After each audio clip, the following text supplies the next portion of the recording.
Bueno, a partir de esto, los dos bandos deciden aliarse y juntos pelear contra la amenaza japonesa.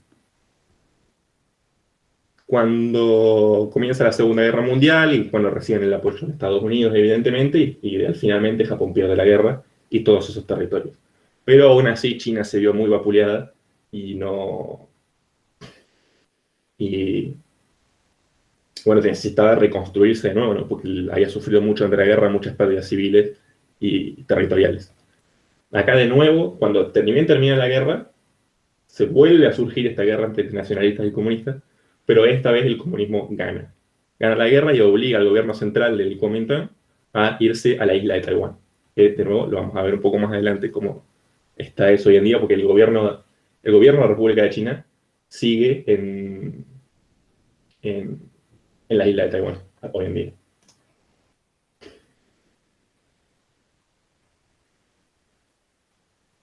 Sí, o sea, Paula, que preguntas ahí, la relación con China y Japón siempre fue muy tensa a causa de las brutalidades que se cometieron en la guerra. Japón tuvo una fama de ser una potencia imperialista muy brutal y sanguinaria. Entonces, como nunca, a partir de ahí, la población china en general le tiene mucho rechazo a lo que es la cultura japonesa.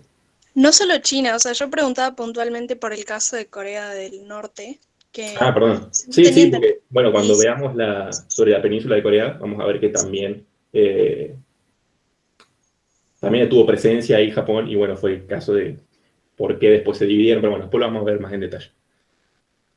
Gana Mao la guerra y se instaura la República Popular de China. Pasame mi diapositiva el camino. Mao llega al poder y empieza a establecer tratos estrechamente de amistad con la Unión Soviética. Gracias a estos tratos, préstamos, etcétera, China logra fomentar la economía del país, logra una industrialización y en general en los primeros años le va bien. Hay dudas sobre si esto en verdad es 100% gracias a el gobierno de Mao, o más que nada porque en este momento China se encuentra en un periodo de paz, y estos resultados se vieron en distintos puntos de Asia, no solamente en China. Bueno, además, claramente hizo una gran inversión en lo que es el lado militar del país. Reformó todo el ejército y reclutó muchas tropas. Así, en 1950 vuelve a conquistar el Tíbet, cuando no puede reconquistar Mongolia porque estaba bajo la defensa de la Unión Soviética, básicamente. Mao inicia unos planes de censura, básicamente. Él vio que generalmente a lo largo de la historia los gobiernos chinos caen porque los gobiernos locales y distintos personajes empiezan a tomar poder y se rebelan contra el gobierno central. Entonces lo que hizo fue empezar un movimiento para callar todas esas voces. El primero de ellos fue el movimiento de los tres anti, la anticorrupción, el antidespilfarro y la antiburocracia, que empezó en la región de Manchuria y después se llevó a todo el país, y el movimiento de las 100 flores. Todo esto tiene como objetivo acallar las fuerzas disidentes y ir contra los burgueses y los antirrevolucionarios. Esto se estima que se cobró... No, perdón, no, perdón, me dije nada. ¿Cuál fue el problema de todo este movimiento y de la industrialización y todo? Que mucha de la mano de obra que estaba en las granjas pasó a estar en las industrias. Y se empezó a notar una falta de mano de obra en lo que es todo el sector agrario y ganadero. Entonces, además de que las relaciones con la URSS se empezaron a trastabillar, porque Mao consideraba que el modelo que tenían ellos no estaba funcionando del todo bien y que los sucesores de Stalin, más que nada, no eran fieles a los ideales del comunismo y de la ideología. Entonces las relaciones se empiezan a perder y ya no tiene tratos comerciales tan fuertes con la Unión Soviética. Entonces, para poder lograr un autoabastecimiento, empieza lo que llama el Gran Salto hacia adelante, que fue un plan económico en el que básicamente se establecían cuotas de producción de alimentos y hasta de acero para granjas. O sea, le dieron los hornos de fundición a granjas y le hacían hacer una cuota de acero, que ¿qué hacían? Fundían sus propias herramientas para poder producir esa cuota, evidentemente, porque no había forma. Se producían distintos tipos de abusos, si no se cumplían las cuotas se registraron matanzas. O sea, fue una época muy oscura para la República Popular y más que nada de muchas muertes.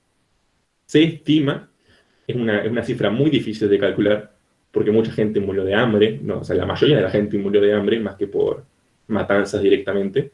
Se estima que las cantidades de muertos van entre 20 y 40 millones de personas. Muchísima gente murió durante este periodo y durante este plan económico del gran salto hacia adelante.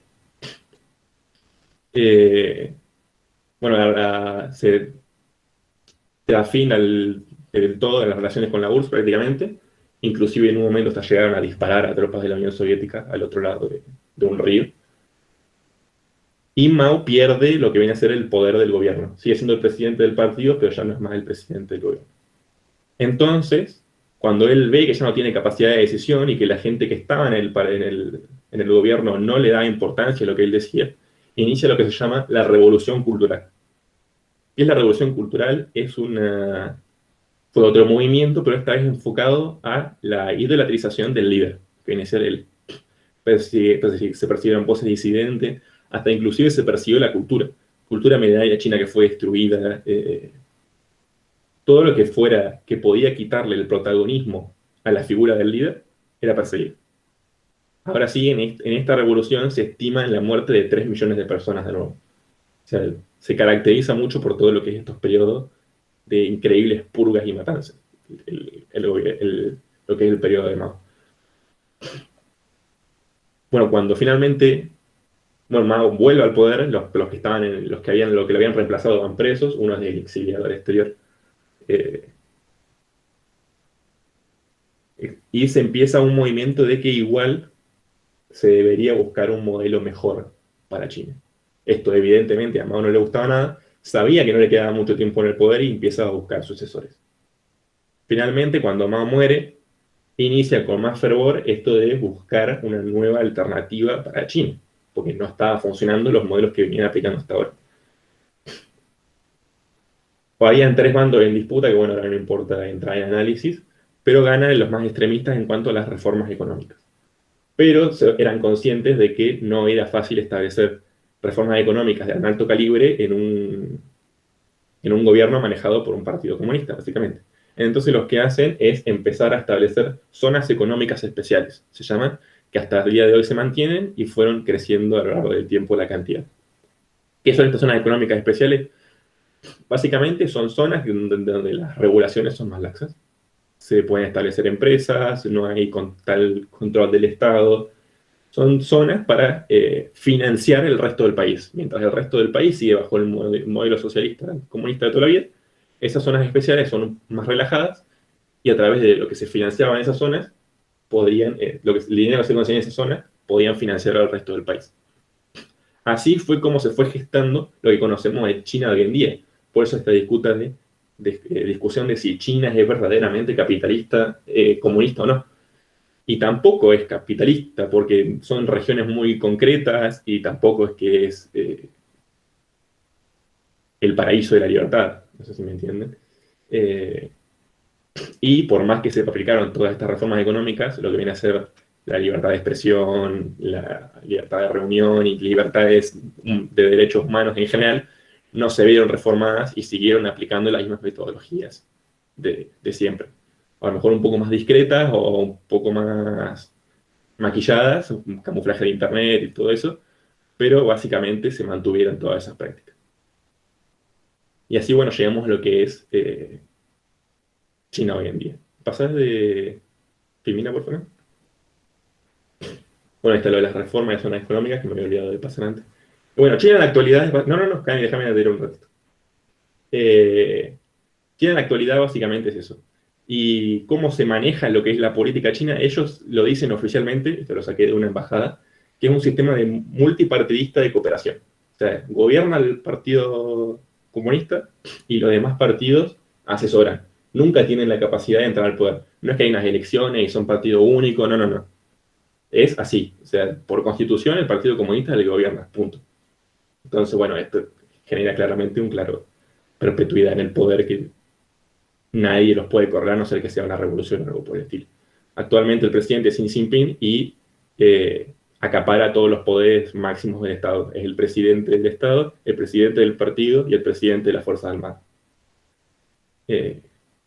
Bueno, esto es básicamente un resumen rápido de lo que fue la historia de China desde los milenios atrás hasta hoy. Pues ahí fue demasiado rápido resumido, pero bueno, no es exactamente lo más importante que queríamos dar en este taller. Así que, bueno, el caso de Hong Kong, que fue muy sonado a lo largo de estos últimos años, más que nada, de que por ahí ustedes seguramente han visto protestas y todo, y en realidad nunca se sabe, ni siquiera en la tele se explica muy bien qué pasa en Hong Kong. El caso de Hong Kong es muy especial porque es una ciudad que antes pertenecía al Imperio Británico, que se había quitado a China durante las guerras del opio. China pierde la guerra del opio y le cede Hong Kong al Reino Unido. En el año 1997 se firma el Tratado Sino-Británico y se le devuelve a China la ciudad de Hong Kong, pero con la condición de que durante los próximos 50 años se debía garantizar la autonomía y los derechos y todas las características que tenía en ese momento la ciudad de Hong Kong, a excepción de la defensa y la política exteriores. Era como una región aparte en medio del gigante chino. Esto se le bautizó como un país, dos sistemas, que es el lema que maneja hoy en día China para este tipo de casos. También está la ciudad de Macao, que es un caso parecido, pero en este caso fue el imperio portugués el que tenía la colonia. Pero bueno, ahí no hay tantos problemas como hoy en día con Hong Kong. ¿Qué pasó? China evidentemente no le gustaba mucho esto de mantener la autonomía y empezó a avanzar sobre las libertades de la ciudad. Y se estableció, por ejemplo, de que creo que era en el año 2017 se iba a tener que establecer si o un gobierno democrático, lo cual no fue del todo así.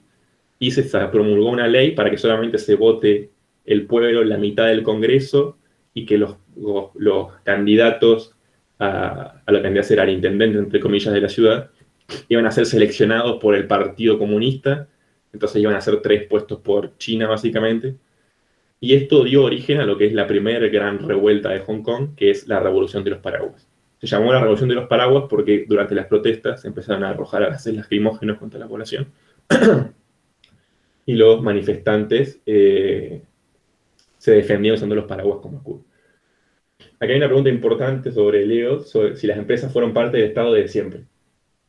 No. O sea, en el pasado sí, pero cuando se empiezan a establecer estas zonas especiales, hay empresas privadas y hay empresas públicas. Hay muchas empresas que sí, grandes que sí son públicas, pero lo que sí las empresas privadas siempre se tienen que acatar a las directrices y a las necesidades que establece el gobierno central. Eso es importante. Si vos estableces una empresa en China, tenés que revisar cuáles son los pedidos del gobierno y establecer una empresa que ayude a esos pedidos. Si no, no puedes, te tienen que autorizar. Bueno, estábamos en la revolución de los paraguas. Se hacen las primeras elecciones, pero ¿qué pasa? Los diputados elegidos los obligan a jurar por sobre el país de China y Hong Kong, sobre los dos. Entonces, todos los congresistas que tenían ideales independentistas y los manifestaron en el Congreso en el momento de hacer la jura, fueron destituidos. Esto generó nuevas revueltas, se tomó el centro de la ciudad.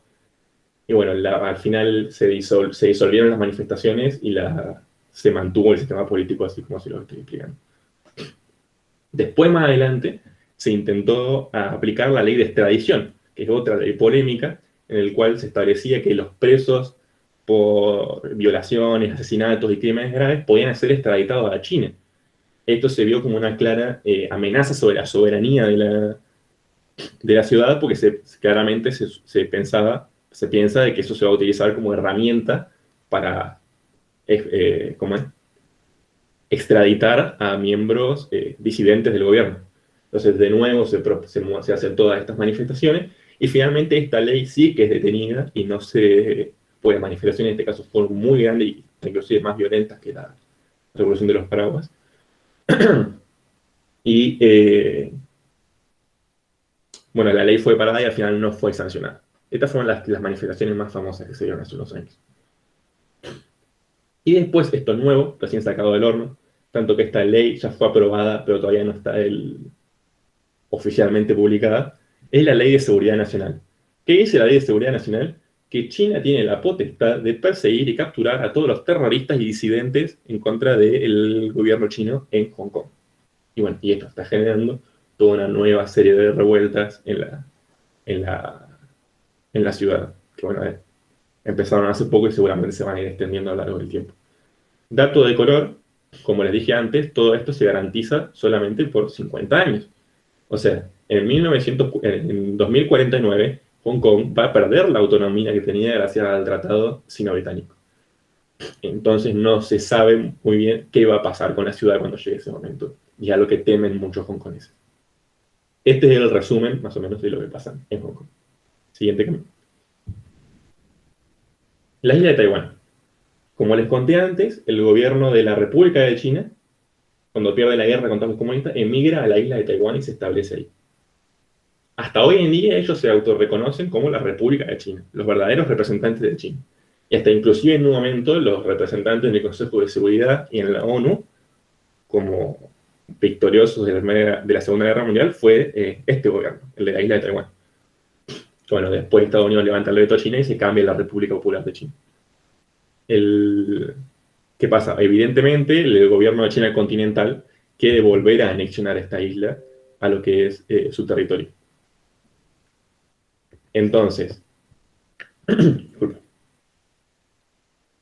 ¿cuál fue el problema? ¿Por qué no invadió la isla? Bueno, justo cuando Mao tenía planes de invadir la isla, sucedió de la isla la guerra de Corea, que era una amenaza mucho más grande por el peligro de que Estados Unidos se asiente en Asia. Entonces Mao decidió pasar sus fuerzas a apoyar la guerra de Corea. Y cuando terminó, ya la isla de Taiwán estaba mucho más protegida por Estados Unidos, entonces no pudieron concretar la invasión. Hoy en día China dice que antes del centenario de la Declaración de la República, que sería en el 2049 creo también, sí, 2049, Taiwán tiene que volver a anexionarse al gobierno continental de una forma u otra, cueste lo que cueste. ¿Cómo planea Taiwán asegurarse que esto no pase? Armándose militarmente, es muy difícil pelear contra China y es muy difícil lograr apoyo internacional en una guerra abierta contra China. Entonces ese plan es muy, muy complicado y muy caro. Entonces abogan por ser una de las mecas de la libertad y de los derechos humanos en Asia. Entonces, ¿qué pasa? Si China intenta avanzar sobre ese territorio, van a encontrar una alta respuesta internacional por violar todos esos beneficios que tiene la isla de Taiwán. Entonces, el plan de ellos es conseguir todo ese apoyo más micro internacional, o sea, que se asienten en organizaciones de derechos humanos, que se asienten en empresas, que estar como país independiente para que cada vez China vea más difícil anexionar por la fuerza, sin repercusiones, la isla. El reconocimiento de Taiwán es muy polémico, prácticamente ningún país del mundo la reconoce como tal. En 1969 reconocían como auténtico gobierno de China 71 países a la isla de Taiwán y el año pasado, 2019, apenas 15, entre los cuales se destacan países tan balangronados e importantes como San Kitts Nevis o San Vicente y las Granadines, Tuvalu, Nauru, las Islas Marshall o Suazilandia. Entonces lo que viene a ser de reconocimiento internacional no andan especialmente bien en Taiwán. Hasta empresas no reconocen a Taiwán como un país independiente o aerolíneas no dicen que van a Taiwán como país, sino que van a Taipei, que es la capital. ¿Qué es Taiwán? ¿Qué es Taipei? ¿A quién pertenece? A nadie le importa. Porque China tiene toda esta particularidad de que si vos como país extranjero te manifestás a favor de los que están en contra de China, te censuran y no te dejan entrar a su economía, que es una economía muy grande, y muchas empresas quieren entrar en el modelo chino. Y eso es muy problemático porque hace que se sigan manteniendo estas prácticas dictatoriales solamente por la enormidad que tiene el mercado y la posibilidad que tienen las empresas de entrar ahí. Y bueno, básicamente esto es Taiwán. Pásame a mí, por favor. Ya finalizando, el caso del Tíbet es un caso por ahí conocido, pero no tanto últimamente. La región del Tíbet es esa que hay en Maracay, que como le dije se independizó en un momento, y en 1950 fue reconquistada. ¿Qué hay en el Tíbet? Así, si vos lo ves a primera vista, nada. Es una zona montañosa rodeada por el Himalaya, con cuna del budismo tibetano, que así como a simple vista no tiene demasiada importancia, pero tiene una pequeña particularidad. En las montañas que forman parte del cordón montañoso que rodea el Tíbet, están los nacimientos de los ríos más importantes de Asia. Quien controla el Tíbet controla el agua dulce de Asia prácticamente. Entonces, por eso China busca mantener esa presencia en lo que es la región del Tíbet. El agua que llega a India depende de China. El agua que llega del sudeste, mucha de ella del agua dulce, depende de China. Entonces es muy importante para ellos mantener esa zona. Bueno, en el Tíbet tenemos la presencia del Dalai Lama, que todos conocerán, de nombre por lo menos. Importante destacar que el Dalai Lama no es un nombre, sino es un cargo, es como el Papa, el Papa del budismo tibetano en el Dalai Lama, que ahora está en el exilio en la India, porque bueno, fue durante la conquista y unas revueltas que hubieron en el Tíbet, se vio obligado a escapar. Actualmente la población del Tíbet está altamente discriminada, más que nada porque los trabajos que se llevan en esa zona de plantas hidroeléctricas, me olvidé decir que se encontraron yacimientos de cobre y plata, creo, y bueno, se están estableciendo zonas mineras. Todos esos trabajos lo están ocupando gente del resto de China y no de el Tíbet. Son etnias diferentes, en realidad la mayor parte de China es la etnia Han y los son tibetanos. Y esta gente nativa del Tíbet está sufriendo una alta discriminación por parte del gobierno chino y es la zona más pobre de China en general. Por eso están todos estos movimientos de Free Tíbet y el Dalai Lama desde la India hace una campaña a favor de la independencia del Tíbet. Bueno, así rápido, esto fue China. Hoy en día, lo que es los datos más importantes. Si tienen alguna duda, la pueden dejar acá, yo la voy a dejar que siga mi compañero, pero después de último van a responder. Disculpen si fui de más. No, esperen. Igual esto lo hago bastante rápido. Mil disculpas. Bueno, igual le digo esto y ya está. Que si tienen alguna duda, la dejan y después responder. La guerra comercial. ¿Por qué Trump la hace va tan fuerte contra China? ¿Qué pasa? Las empresas chinas en un momento fueron principalmente de mano de obra barata. Mano de obra barata, de productos fáciles de hacer y de que, bueno, como dije, es mucho más fácil fabricar, mucho más barato principalmente fabricarlos en China que en Estados Unidos, que con todo el avance que tiene es mucho más caro producir productos, manufacturar productos. Entonces pasaba de que en Estados Unidos se quedaban las empresas tecnológicas, pero más que nada la parte de diseño, programación, innovación, y la parte de la construcción y la manufactura se fue a China. ¿Qué pasó? Para todos esos trabajos, un trabajo muy cualificado. Entonces, la clase media baja de Estados Unidos empezó a ver que sus trabajos empezaban a ir del país y que todos los productos que llegaban eran importados de China. Por eso, en gran parte, la gran fuerza de voto de Trump viene de las clases medias obreras, por ejemplo, un análisis. Trump declara prácticamente abierta la guerra comercial con China, estableciendo aranceles, atacándolo en discursos por Twitter, etcétera, etcétera, etcétera. De todos modos, hace poco llegaron a una serie de acuerdos, se establecieron unos tratos para el comercio libre de aranceles, y todo venía relativamente bien hasta que se despertó el coronavirus. Inclusive a principios del coronavirus, hay entrevistas que lo pueden buscar por YouTube o en Internet en general, de Trump alabando al gobierno de China y de cómo estaba manejando la crisis en un principio.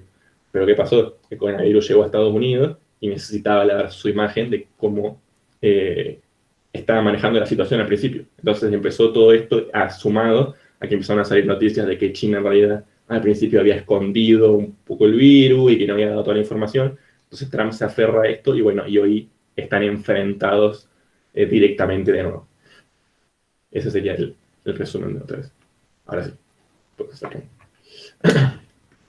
Bueno, ahora vamos a hablar un poco de lo que es Japón en la actualidad, pero para entender bien lo que es Japón actualmente, igual que con China y el resto de países que vamos a ver, hay que entender de dónde viene Japón, de dónde surge. Cami, por favor. Bien, la fundación de Japón como tal, como imperio, se remonta al siglo VII a.C. por el emperador Jinmu, que es el que está a la izquierda. En realidad los historiadores no saben si este emperador es real, o sea, si existió realmente, o es más bien parte de la leyenda de cómo surgió Japón. Pero lo que sí se sabe es que surgió en el siglo VII y que aproximadamente en el siglo V y VI a.C., el sistema caligráfico chino y el budismo fueron introducidos al país, lo que produjo que quedaran muy pocos registros de cómo era Japón antes de esos siglos. Lo que sí se sabe con certeza es que Japón funcionó como un imperio en un principio hasta aproximadamente el siglo III después de Cristo, en donde el emperador pasó a ser una figura de muy poco peso en la política, ya que los shogunes o señores de la guerra, que eran los encargados de administrar cada provincia japonesa, empezaron a cobrar cada vez más poder hasta que llegaron a tener incluso más poder militar que el ejército imperial de Japón. Eso llevó a que el emperador fuera nada más que una figura política sin ningún peso y que los verdaderos dictadores de lo que sucedía en Japón en esa época sean los shogunes, que para que entiendan más o menos tiene el mismo funcionamiento que el feudalismo europeo. El emperador o rey empieza a perder poder y sus vasallos y súbditos empiezan a pelearse por el poder, en este caso de Japón. Desde entonces Japón osciló en periodos de paz interna y de guerras feudales. Durante los periodos de paz, los shogunes se ponían de acuerdo y sí acataban las órdenes del emperador, y durante estos periodos fue cuando Japón logró expandirse hacia lo que fue el sudeste asiático, la península de Corea, un poco de China en parte también, y así fue como logró dominar desde temprana edad parte de estos países. Pero ¿qué pasa? Después atravesado por los periodos de guerras feudales, en los que justamente los shogunes se peleaban entre sí nuevamente y hacían que todo el país en general pierda el dominio que tenía sobre el sudeste de Asia sobre todo. Así fue más o menos la historia feudal de Japón hasta el siglo XVII, mediados del siglo XVII, en donde empezaron a llegar las primeras misiones cristianas a Japón. Pero ¿qué pasó? Estos señores feudales, los shogunes, empezaron a desconfiar de las misiones cristianas porque pensaron que eran como la antesala de una posible invasión de las potencias europeas. Entonces esto llevó a que los shogunes cerraran completamente las fronteras de Japón, no permitiendo que entre nadie, ni misiones cristianas, ni comerciales, ni de ningún tipo. ¿Qué sucede? ¿A qué llevó esto? Esto llevó a que el país se atrase tanto tecnológica como política y socialmente. Esto fue así hasta aproximadamente 1850, en donde específicamente 1854, en donde Estados Unidos envió una flota para introducir la industrialización en el país y para obligar al país a abrir sus fronteras bajo lo que se conoció como Tratado de Kanagawa. En este ambiente sociopolítico que se estaba viviendo en Japón, terminó desencadenando una guerra civil entre los shogunes que apoyaban las reformas y que estaban a favor del emperador, y los shogunes que no apoyaban las reformas, que no querían industrialización y no querían básicamente modernizarse, querían mantener la cultura japonesa.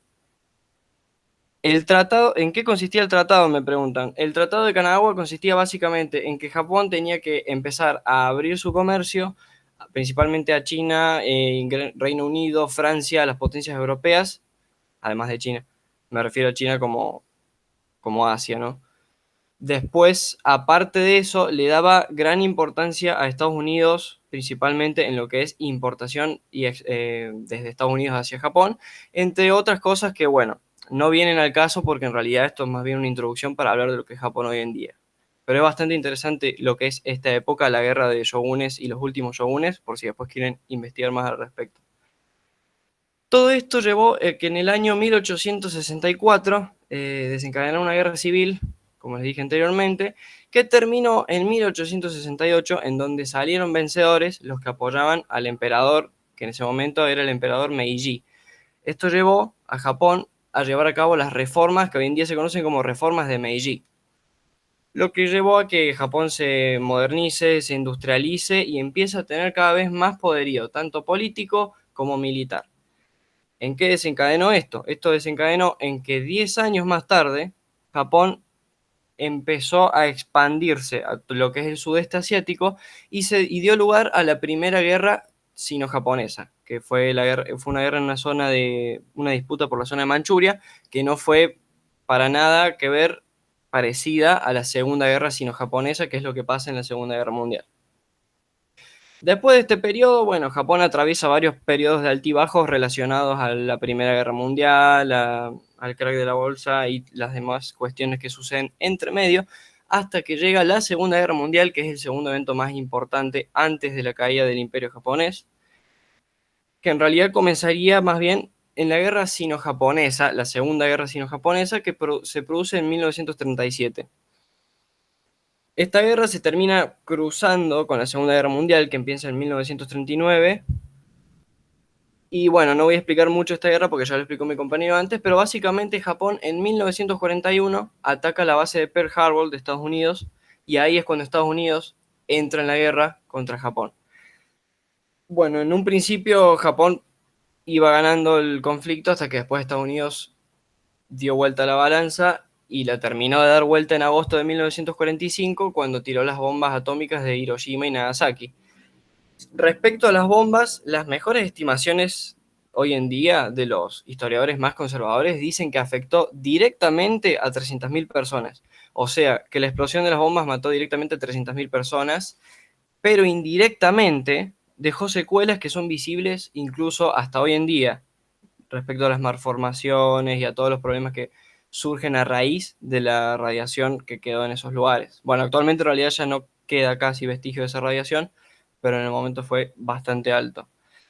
Entonces Japón, desde 1945 hasta 1952, estuvo ocupada por Estados Unidos. El objetivo de Estados Unidos en Japón era desmilitarizar a Japón y democratizarla, porque Japón, con las reformas de Meiji, si bien había cambiado la forma de gobierno, no le habían quitado el poder a la monarquía, por así decirlo.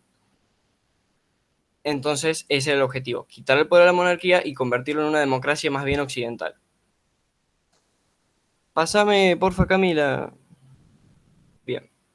Ah, no, esto lo de recién, pasar.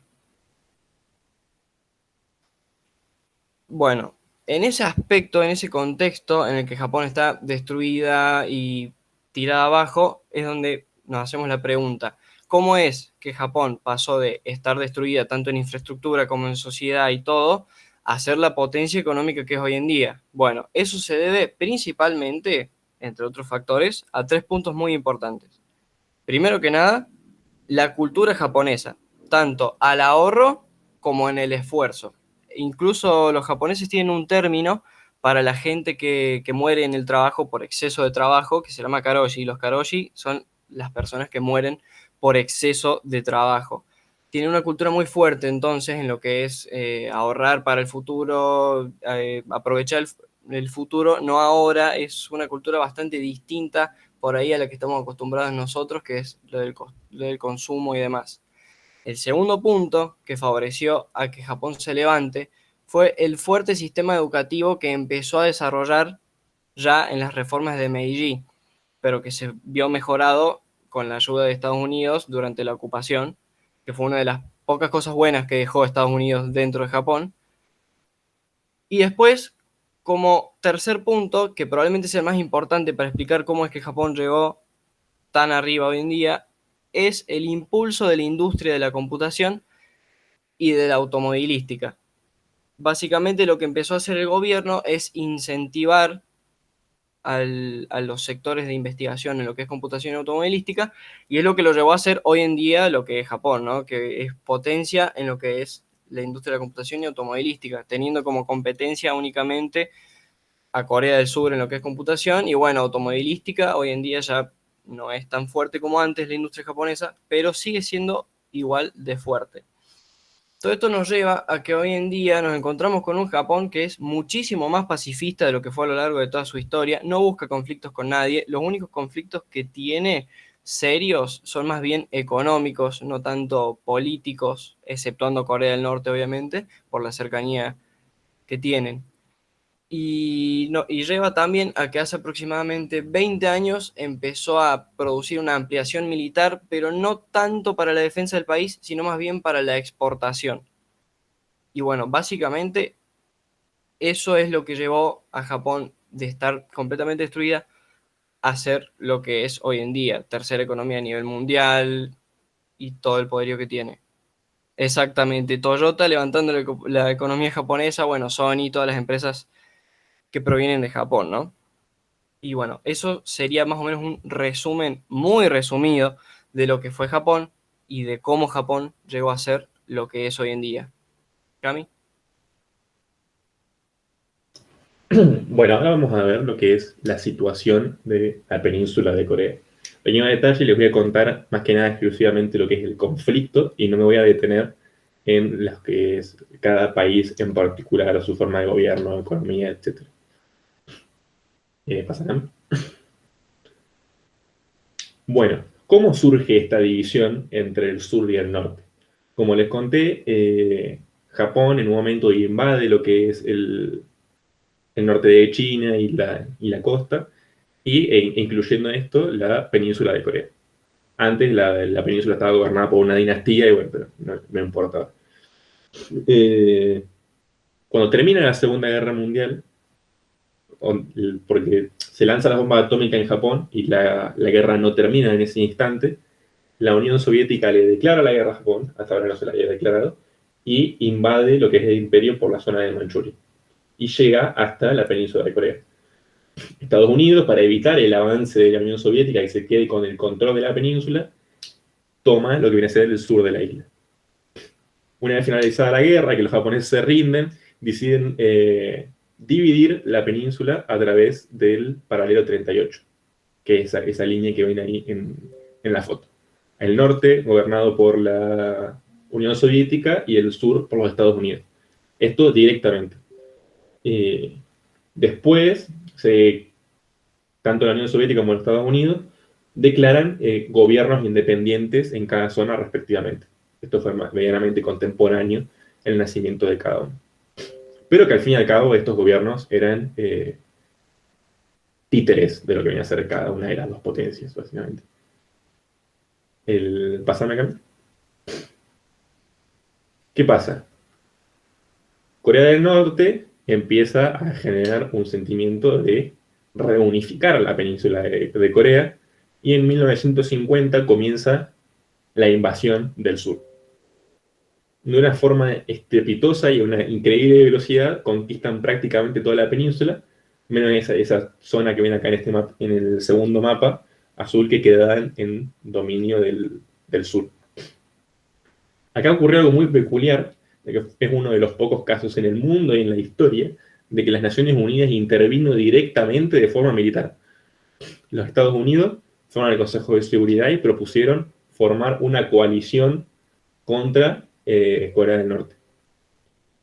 Y el Consejo de Seguridad se lo aprobó. Y a lo mejor ustedes estarán preguntando que acaso China y la Unión Soviética no dijeron nada. Bueno, primero que nada, la China que estaba en el Consejo de Seguridad, como les dije antes, no era la China popular, sino la China que estaba en la isla de Taiwán. Y debido a esto, la Unión Soviética, en medida de protesta, no participó en las sesiones del Consejo de Seguridad hasta que no se reconozca a la República de China.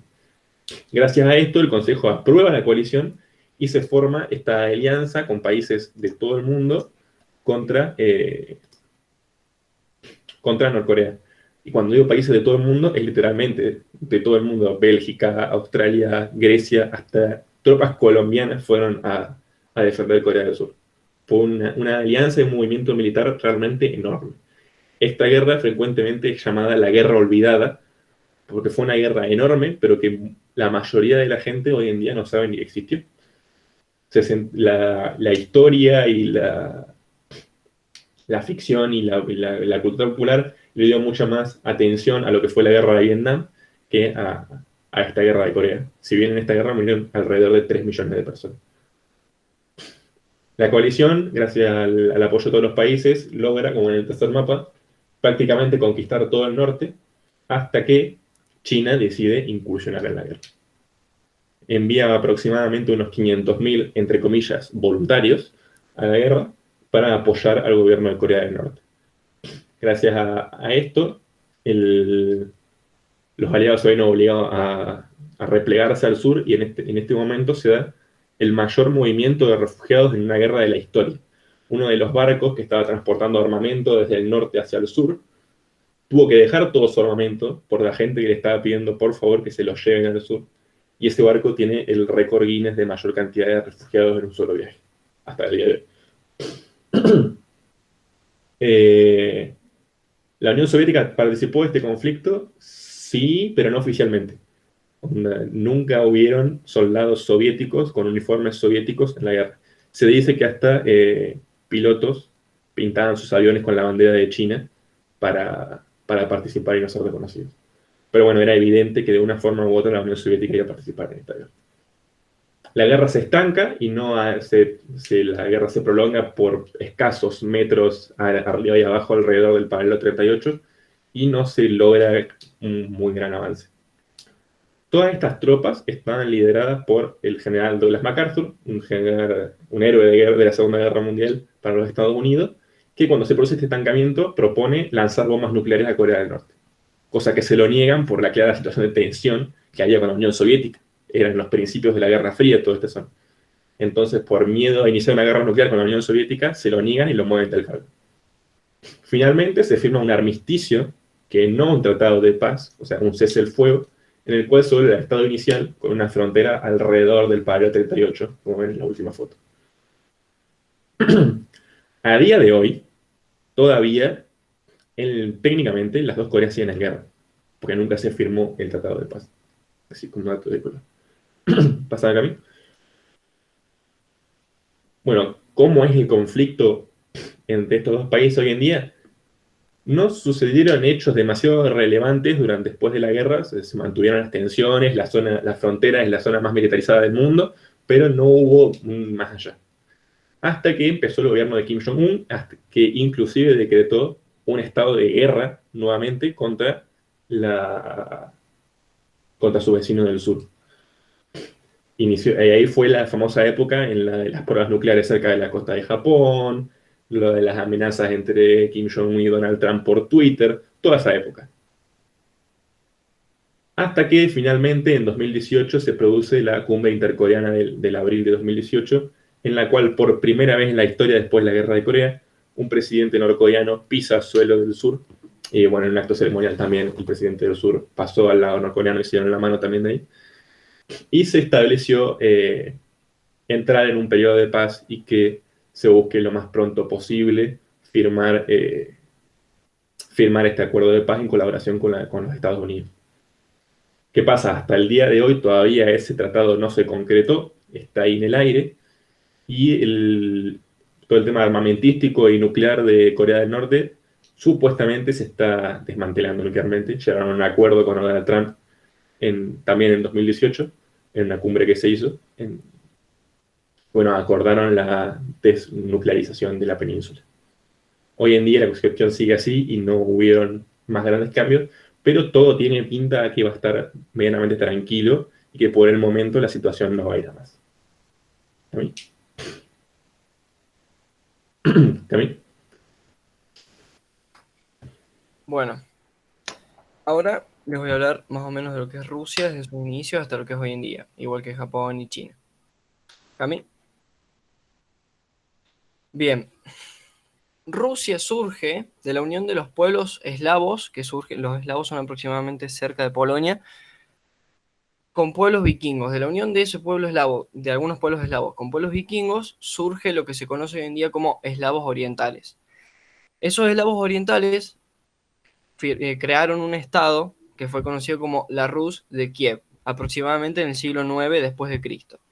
La Rus de Kiev se fue ampliando, fue ganando territorios y debido a problemas internos fue desintegrándose en pequeños estados feudales, siendo el más poderoso de todos el Principado de Moscú, el cual fue el que se encargó de reunificar a todos los territorios de la antigua Rus de Kiev y de defender esa zona de la Horda de Oro, que es la horda mongola que atacó por esa época a lo que hoy en día conocemos como la zona de Moscú y todo.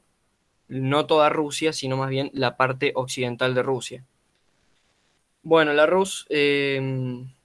Principado de Moscú fue ampliando cada vez mayor su territorio mediante la exploración, hasta que en el año 1721 fundó el Imperio Ruso, que tenía más o menos la extensión que tiene la actual Rusia.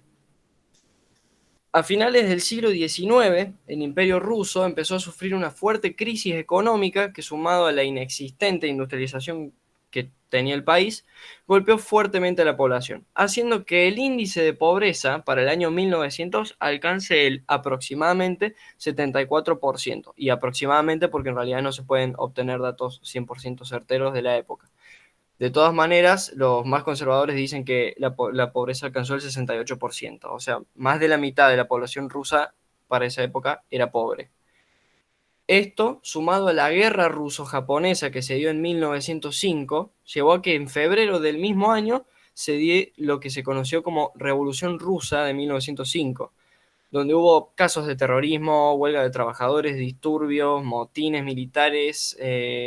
Fue toda una movilización de la gente hacia el Palacio de Invierno en San Petersburgo, y todos manifestaban una gran insatisfacción popular hacia el zar Nicolás II de Rusia. Esta revolución acabó con el gobierno monárquico absolutista y condujo a que se estableciera una monarquía constitucional y a una Duma, que una Duma es como una asamblea general en la que se le da voz al pueblo. Fue en este contexto, aproximadamente entre 1905 y 1914, que se comenzaron a dar charlas, o mejor dicho, se empezaron a llevar a cabo asambleas de trabajadores que fueron conocidas como soviets, en las que se buscaba informar al pueblo y movilizarlos contra el régimen zarista. Los soviets eran de índole de todos los partidos, pero principalmente el partido que más recurría a los soviets era el Partido Comunista, liderado por Lenin y Trotsky para la época. La situación del Imperio Ruso empeoró cuando se introdujo en la Primera Guerra Mundial, causando que en febrero de 1917 se destituya el gobierno zarista y fuera reemplazado por un gobierno provisional, para que después, en octubre del mismo año, sufra otro golpe ese gobierno provisional y se dé lo que se conoce como Revolución de Octubre, reemplazando el gobierno provisional por el gobierno socialista, liderado por Lenin, y ahí fue cuando se creó la República Socialista Federativa de Rusia. Todavía no se crea la Unión Soviética. Bueno, ahí comienza una guerra civil, la guerra civil rusa, que básicamente enfrenta al ejército rojo, que es el ejército fiel al gobierno socialista, y el ejército blanco, que es el ejército fiel al zar y al gobierno provisional. Esta guerra duró hasta noviembre de 1921, y en 1922 se firma finalmente la creación de la Unión de Repúblicas Socialistas Soviéticas, con la anexión de, bueno, Ucrania, Kazajistán, casi todos los países que después conformaron la Unión Soviética, a excepción de Polonia, Yugoslavia, Lituania y lo que ganó después durante la Segunda Guerra Mundial. Tras la muerte de Lenin, que duró pocos años en el poder de la Unión Soviética, murió en 1925, el jefe de Estado y el secretario general del Partido Comunista pasó a ser Joseph Stalin, el cual, después de muchos años desastrosos de gobierno totalitario y represión, tuvo que afrontar la Segunda Guerra Mundial contra Alemania. Cami, por favor, pásale la diapositiva. Bueno, en la Segunda Guerra Mundial, como dije recién, se enfrentó contra Alemania, aliándose con Estados Unidos, Gran Bretaña y Francia, los cuales eran las principales potencias en contra de las fuerzas del eje, que las fuerzas del eje serían Alemania, Italia, Japón.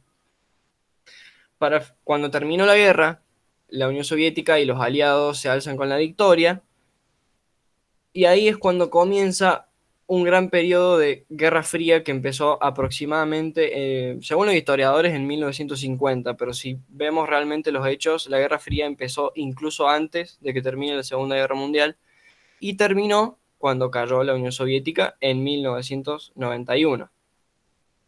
Tras la muerte de Stalin, que fue en el año 1955, la Unión Soviética empezó a transitar por un proceso de desestalinización. ¿Por qué? Porque Stalin, mientras estuvo en el poder, se encargó de que toda la población lo endiosase y lo viera como si fuera un dios venido a la tierra, y como que fue él el encargado de vencer a la Alemania nazi y el resto de los aliados no tuvieron nada que ver en esa épica. Pero bueno, para 1960 la Unión Soviética alcanzó su época de máximo esplendor, y después, medianamente en 1973, empezó un periodo de decadencia que estuvo fuertemente marcado por hechos como, por ejemplo, la pérdida de la carrera espacial, que la pierden cuando Estados Unidos logra llegar a la Luna en el 69, el desastre nuclear de Chernóbil en 1986, y finalmente el último desastre de la Unión Soviética antes de caer fue la caída del muro de Berlín, que la caída del muro de Berlín en realidad lo que representa es la falta de dominio que tenía la Unión Soviética en lo que es su pueblo, a diferencia de en los años anteriores. Esta situación, la caída del muro de Berlín, generó que cada vez los distintos gobiernos que conformaban la Unión de Repúblicas Socialistas Soviéticas, los distintos países, mejor dicho, vieran cada vez más insostenible el hecho de seguir unidos a un mismo país, y toda esta sensación de incertidumbre y desasosiego llegó a que en 1991 se firmara la desintegración de la Unión de Repúblicas Socialistas Soviéticas, ganando así la Guerra Fría Estados Unidos, la OTAN y lo que sería todo el bloque occidental. Tras la caída de la Unión Soviética, Cami, por favor, pásame la... Tras la caída de la Unión Soviética, el primer presidente de Rusia fue Boris Yeltsin, que es el que está a la izquierda. Boris Yeltsin no supo cómo hacer la transición de las empresas desde el sector público al sector privado, y eso generó un aumento brutal en lo que es la pobreza y la inestabilidad social. Se llegaron a dar casos en los que ciudades enteras, incluso Moscú durante mucho tiempo, estaban dominadas por la mafia rusa, y el ejército ruso no podía hacer nada porque tenía infinitamente menos poder que la mafia misma. Lamentablemente, esta situación de pobreza y de problemas económicos y sociales en Rusia no terminaron sino hasta 1999, que es cuando es electo Vladimir Putin, que si bien formaba parte del mismo partido que Boris Yeltsin, tenía ideas muy distintas de cómo había que levantar a Rusia. Cuando empezó el nuevo milenio, en el año 2000, Putin se encargó de modernizar las instituciones públicas y supo cómo reactivar la economía del gobierno, aprovechando lo que hoy en día es básicamente la dependencia máxima económica de Rusia, que es la materia prima. Hoy en día Rusia lo que más hace es producir materia prima, no tiene mercado de ningún otro tipo. Cami, pásame la mentira. Bien, que es un poco de la economía lo que les estaba diciendo recién. Depende pura y exclusivamente de la producción de materia prima, pero más específicamente de la extracción de gas y de petróleo. Es el fuerte de lo que tiene Rusia. Rusia, por la extensión que tiene aproximadamente el 30% de la materia prima de todo el mundo. Esto lo lleva a tener una clara ventaja sobre otros países, pero ¿cuál es el problema? El problema es que la mayoría de la materia prima que produce, como árboles y demás, madera quiero decir, y demás, es reemplazable, no es necesaria para el mundo porque hay millones de lugares de donde conseguir la misma materia prima. No siendo así con el gas y el petróleo, que es lo que le otorga todavía el poco poder y el poco dominio internacional que le queda a Rusia. Bueno, más allá de cómo está la situación económica de Rusia y de en qué se basa, es importante entender el tema del gas y del petróleo porque es básicamente en lo que se basa la política exterior de Rusia.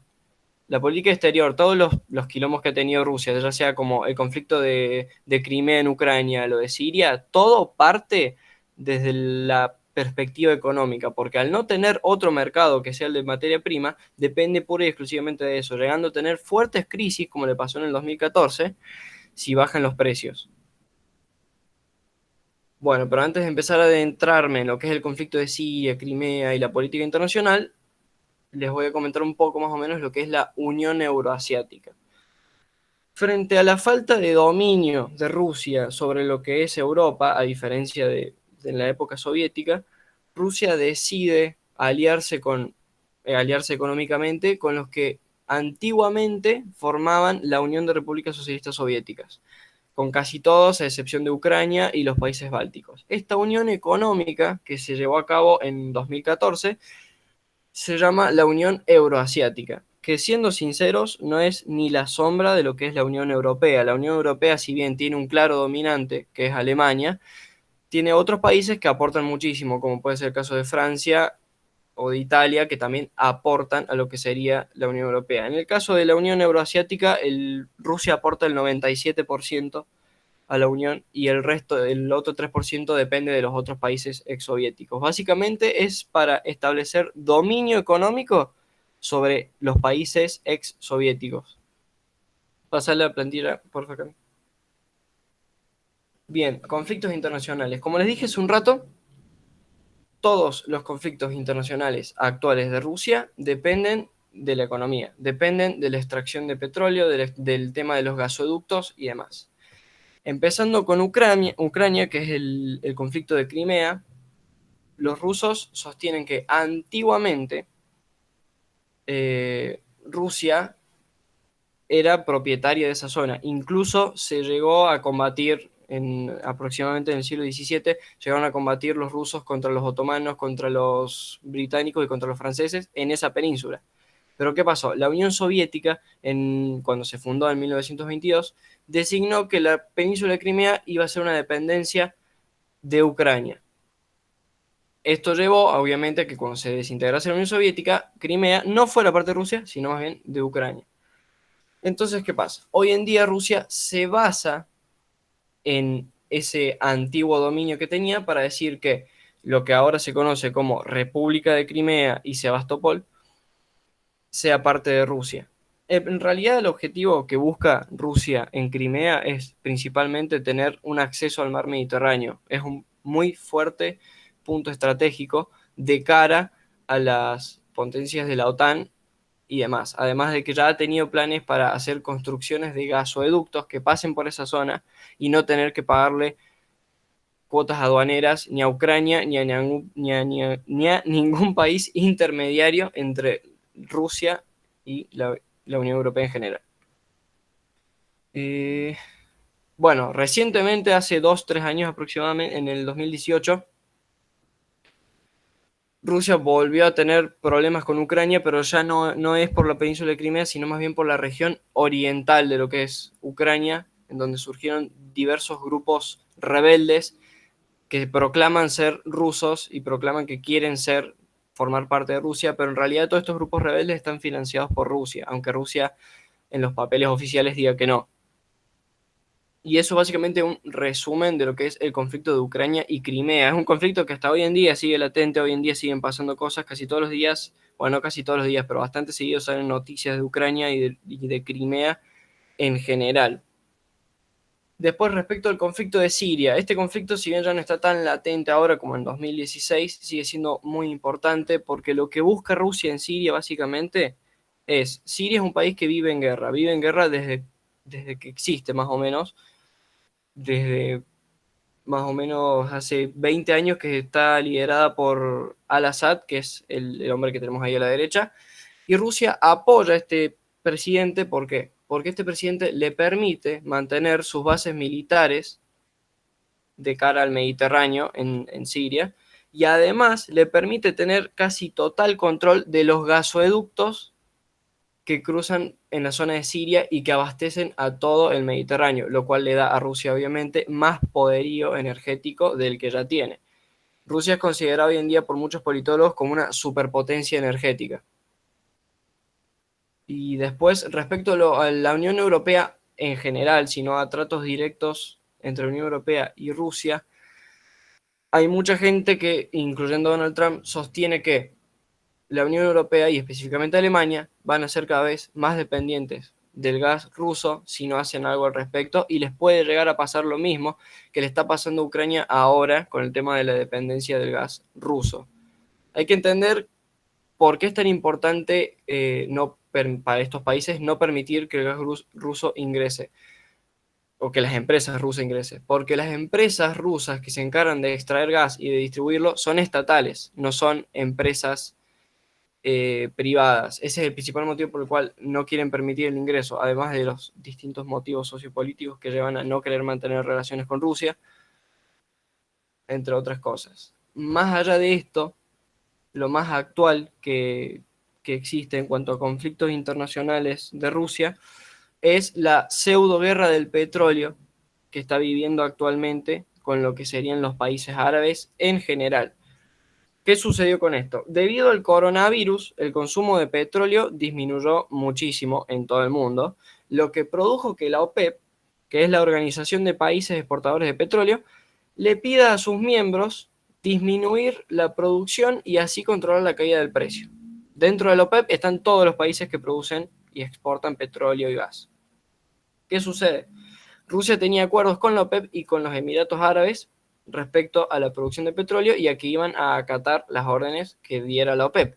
Pero Rusia se negó a recortar la producción de gas, entonces Arabia en respuesta anunció que iba a aumentar la producción de petróleo, generando una nueva guerra del petróleo. Pero ¿qué sucedió? Rusia hizo exactamente lo mismo, respondió de la misma manera, decidió aumentar la producción de gas. Una semana después de que Rusia y Arabia anunciaran esto, el precio del petróleo cayó un 25%. Hay muchos politólogos que no entienden qué es lo que está buscando Rusia, pero hay muchos que le buscan una explicación un poco rebuscada, que es que Rusia busca romper la industria petrolera de Estados Unidos con este movimiento. ¿Cómo busca romperla? Bueno, resulta que la industria petrolera de Estados Unidos tiene un coste de producción muy elevado y depende de empresas pequeñas, no depende de empresas estatales ni siquiera de empresas grandes, son todas empresas pequeñas que después se redistribuyen en distintos sectores y esas pequeñas empresas no podrían aguantar una bajada de precios del petróleo porque deberían venderlo más barato y no lo pueden vender más barato porque tienen costos demasiado elevados. A diferencia de Rusia, que viene acumulando reservas extranjeras desde hace mucho tiempo, justamente con el plan que está llevando a cabo ahora. ¿Cami? Bueno, ahora vamos a pasar con uno de los países más grandes e influyentes también en lo que es la cultura asiática. Así, a mí.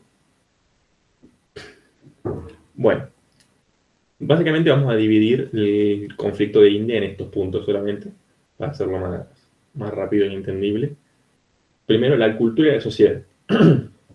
La cultura y la sociedad de India está pero que muy marcada por la religión. O sea, es a unos niveles, sería incluso más grande que algunos países árabes. ¿Por qué? La religión está presente hasta en los estratos sociales. O sea, las condiciones sociales de las personas son consideradas prácticamente sagradas. O sea, están lo que son llamadas las castas, o el nombre en hindú, no me lo acuerdo específicamente, pero las sociedades están divididas en castas que son sagradas. Tienen una explicación con un dios hindú y de dónde originan las diferentes castas o niveles sociales con respecto a ese dios hindú. Porque bueno, ahora no importa ese análisis específicamente. ¿Qué pasa? Si una persona nace dentro de una casta, no tiene derecho ni a subir ni a bajar de ella. Bueno, entonces, la única manera de pasar de casta es a través de la reencarnación. Entonces, ¿qué pasa? Se produce un estancamiento social impresionante, donde el progreso no es prácticamente una opción. Y evidentemente las castas más altas son la enorme minoría. ¿En qué influye esto también? En la demografía del territorio. India, como bien sabrán, es uno de los países más poblados del mundo. Incluso, de hecho, es el segundo país más poblado del mundo por detrás de China. Y que también, si comparamos su territorio, es bastante más chico que el de China. ¿Por qué se dio este crecimiento demográfico? También por cuestiones culturales y religiosas. Al contrario de China, que implantó un plan de limitar la natalidad para evitar este crecimiento poblacional desmedido, que bueno, después trajo otra serie de consecuencias como el envejecimiento de la población, etcétera, etcétera. La cultura india favorece mucho el tener hijos en general. Si vos naces dentro de una casta, por cuestiones culturales, lo más probable es que te termines casando, sí o sí. Y también que tengas hijos. ¿Qué pasa? El hijo que le produce estatus social a esa familia es el hijo varón. Entonces las familias intentan constantemente tener esos hijos varones. Si tienen hijas mujeres, siguen y siguen y siguen hasta conseguir un hijo varón. A grandes rasgos, esta sería la explicación también de por qué tienen tantos hijos. Es tan común ver familias numerosas en la India. ¿Qué pasa? Toda esta situación es una cosa arriba de la otra, una cosa arriba de la otra, produce que el país sea extremadamente pobre en grandes partes de su territorio, con solamente unas pequeñas poblaciones que pueden gozar de una calidad de vida medianamente parecida a las clases medias del occidente, por ejemplo. Además, se llevó como consecuencia el enorme problema ambiental que tiene la India, no solamente por la necesidad de abastecer a toda esa cantidad de personas y de las empresas y de la producción y de la contaminación que eso genera, sino también por carácter religioso. Como les comentaba antes, el río Ganges, que seguramente lo habrán escuchado nombrar, es un río sagrado de la India en el cual se practican distintos rituales religiosos, que hasta incluyen, por ejemplo, el funerales, o sea, actos funerarios que se hacen en el río, con los cuerpos en el río. Inclusive hay gente que bebe agua de ese río. Es uno de los ríos más contaminados del mundo y es muy difícil cambiar la situación, no solamente por los niveles de contaminación que tiene hoy en día, sino por los caracteres culturales y religiosos que influyen sobre esa problemática. Además, bueno, como les decía que la necesidad de abastecer a semejante cantidad de población y que las desregulaciones que hay para los controles de las emisiones de las empresas producen este enorme problema de contaminación que tiene la India. Inclusive, hace no mucho, hubo un partido de cricket en la India, que el deporte era la selección de India contra Sri Lanka, un país de la región. Y jugadores de Sri Lanka se han arrodillado en el suelo y vomitado por no poder aguantar el aire de la ciudad. A esos niveles llega la contaminación y la demografía y la cantidad de la población de la India. India tiene la ciudad más poblada de la India, para que se hagan una idea, tiene 14 millones de habitantes. Solamente una ciudad. Y después tenemos el principal conflicto externo que tiene la India hoy en día, que es con su vecino del norte, Pakistán. La India y Pakistán antes ambos pertenecían eran colonias británicas, pertenecían a la misma región colonial británica. Cuando el Reino Unido pierde la Segunda Guerra Mundial, decide dividir este territorio porque eso no tiene la capacidad de controlarlo. Y como bien saben, a lo largo de este taller, de todos los ejemplos que dimos, dividir un territorio aleatoriamente según las poblaciones es una muy buena idea, y que evidentemente salió mal. Y quedaron distribuidos por poblaciones musulmanas mezcladas con hindúes, principalmente en la región de Cachemira. ¿Qué pasa? Entonces, hoy en día, Pakistán y la India viven constantemente peleándose por esa región de Cachemira. ¿Qué más agrava esta situación? Que tanto Pakistán como la India son países nuclearizados. La India desarrolló un programa de armas nucleares y Pakistán en respuesta produjo el suyo. Evidentemente, Pakistán no tiene el mismo poderío económico que la India. Es un país muchísimo más pobre.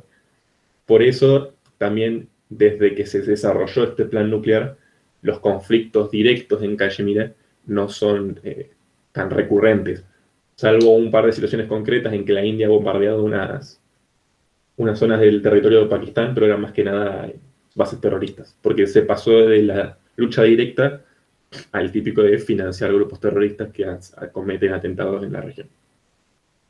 Esto es básicamente lo que es el conflicto de Cachemira y así en general el problema que tiene la India con la religión y la cultura. De que, bueno, por un lado es de las culturas más ricas y milenarias del mundo, en cuestión de sabiduría y cultura en general, no económicamente, pero le trae toda una serie de consecuencias al país. ¿Cami?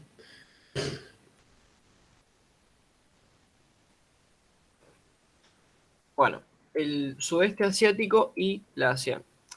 El sudeste asiático está compuesto por es toda la zona de archipiélago y alguna zona del continente, de zona continental de Asia, y está compuesto por Birmania, Brunei, Camboya, Filipinas, Indonesia, Laos, Malasia, Singapur, Tailandia, Timor Oriental y Vietnam. Todos estos países forman lo que se conoce como ASEAN, Asociación de Naciones del Sudeste Asiático, a excepción de Timor Oriental. Todos estos países, asimismo, también fueron alguna vez en su historia colonias de las potencias europeas, sobre todo durante los siglos XVII y XVIII, hasta el fin del colonialismo, donde atravesaron una serie de fuertes conflictos internacionales, incluyendo la Segunda Guerra Mundial, que sumados después a la Guerra Fría y a duras dictaduras militares, retrasaron años el crecimiento de toda esta zona.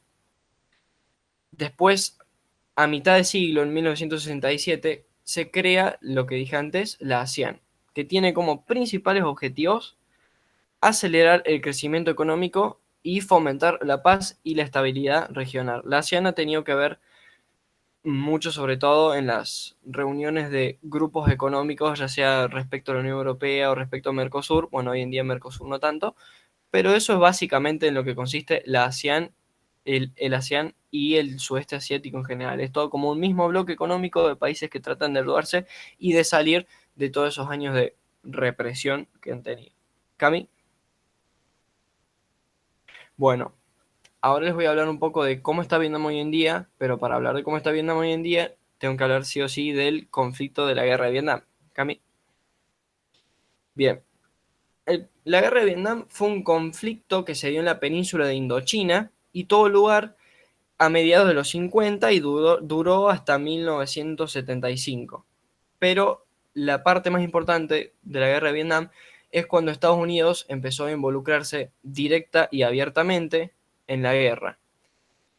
Esto sucedió cuando en 1964 sucedió el incidente de Tonkin, en donde un destructor estadounidense fue atacado supuestamente por tropas norvietnamitas, lo cual fue suficiente por parte de Estados Unidos para iniciar una intervención abierta en el país. ¿Por qué digo supuestamente fue atacado por tropas norvietnamitas? Porque el barco estadounidense era el Maddox 2 creo que era el modelo, estaba solo, literalmente solo, cerca de Vietnam y se hundió en circunstancias muy raras. Vietnam del Norte nunca reconoció haberlo hundido.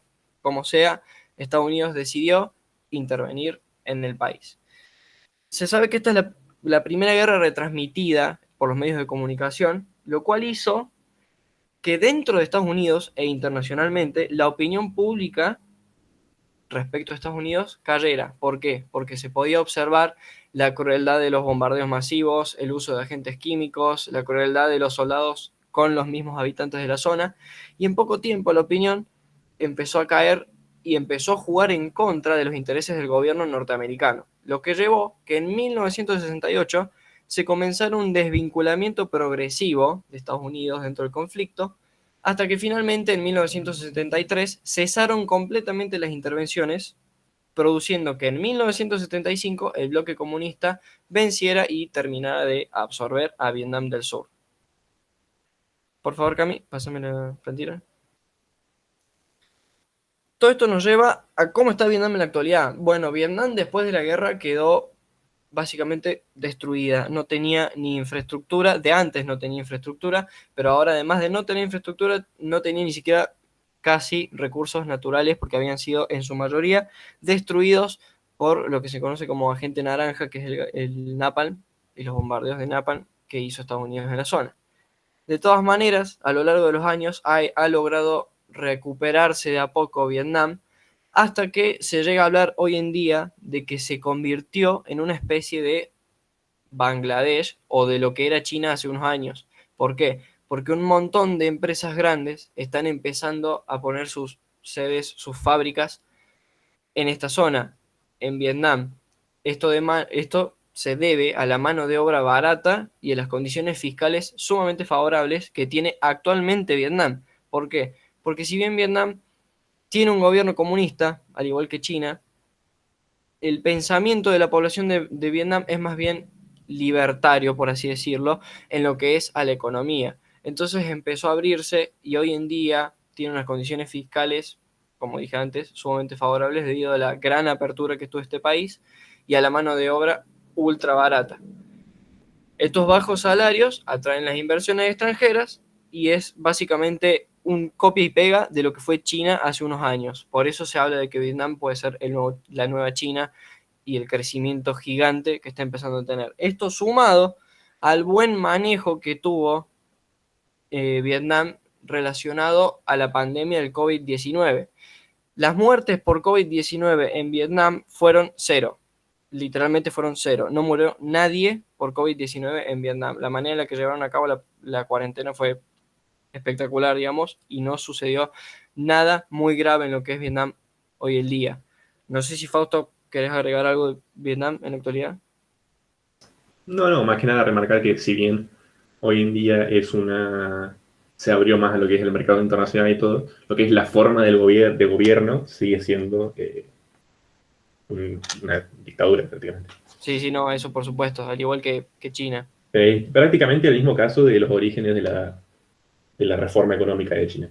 Es lo Solamente mismo. que en vez de trabajar con zonas económicas especiales, es todo el país, no se divide específicamente.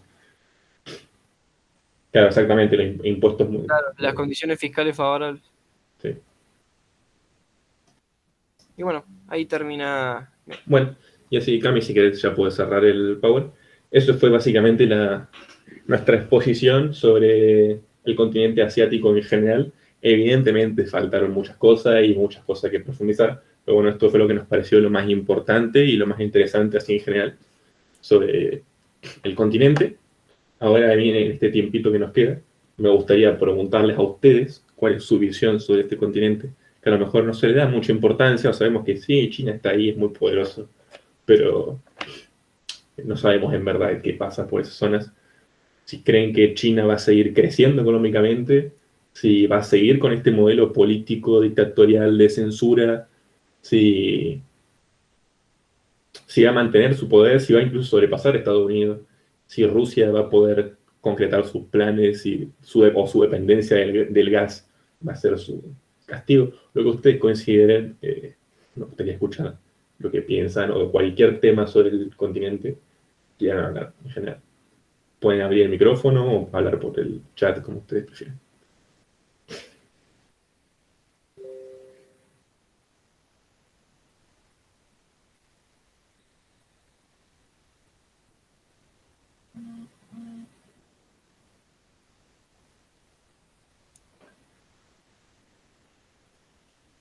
¿No? Vamos.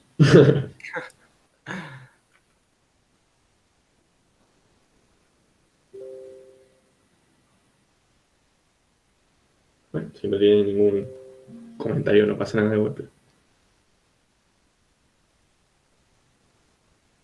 ¿Ustedes conocían lo que era más o menos en general la situación de Asia? Puedo decir, Sí, sí, háblale. sí. Para no estar para serie más hablaba. Yo esta espero que la situación sea, la mayoría la conocemos por modelos, usualmente siempre hablamos de los países más importantes, de vuelta India, China, Rusia, Japón, dejamos de lado la mayoría de otros países que se encuentran en la comunidad como es Tailandia, como es Laos, como son los países del sudeste asiático, como es Sri Lanka. Y es algo que creo que hay que tomar un poco más de conciencia, como es Bután, digamos que hay que también darle más cabida a esos países que tienen una cultura muy tradicional y que está marcada también por todas esas raíces, las cuales es algo sumamente respetuoso, que en comparación a la cultura occidental, que por supuesto tenemos raíces que las conservamos en un aspecto, en la cultura oriental logró preservar eh, mucho más su pensamiento cultural y también es mucho más quizás heterogéneo que lo nuestro. Es así como uno va a India y encuentra que hay 130 dialectos, lenguas, idiomas en el país. O uno va a China o a Japón y encuentra que en Japón hay 3 kanjis y después puede ir después a Surcorea diferentes regiones y a su vez comienza a haber diferentes subidiomas o diferentes interpretaciones culturales, algo que rescata un montón. En el aspecto político sí me pareciera en lo personal como que hay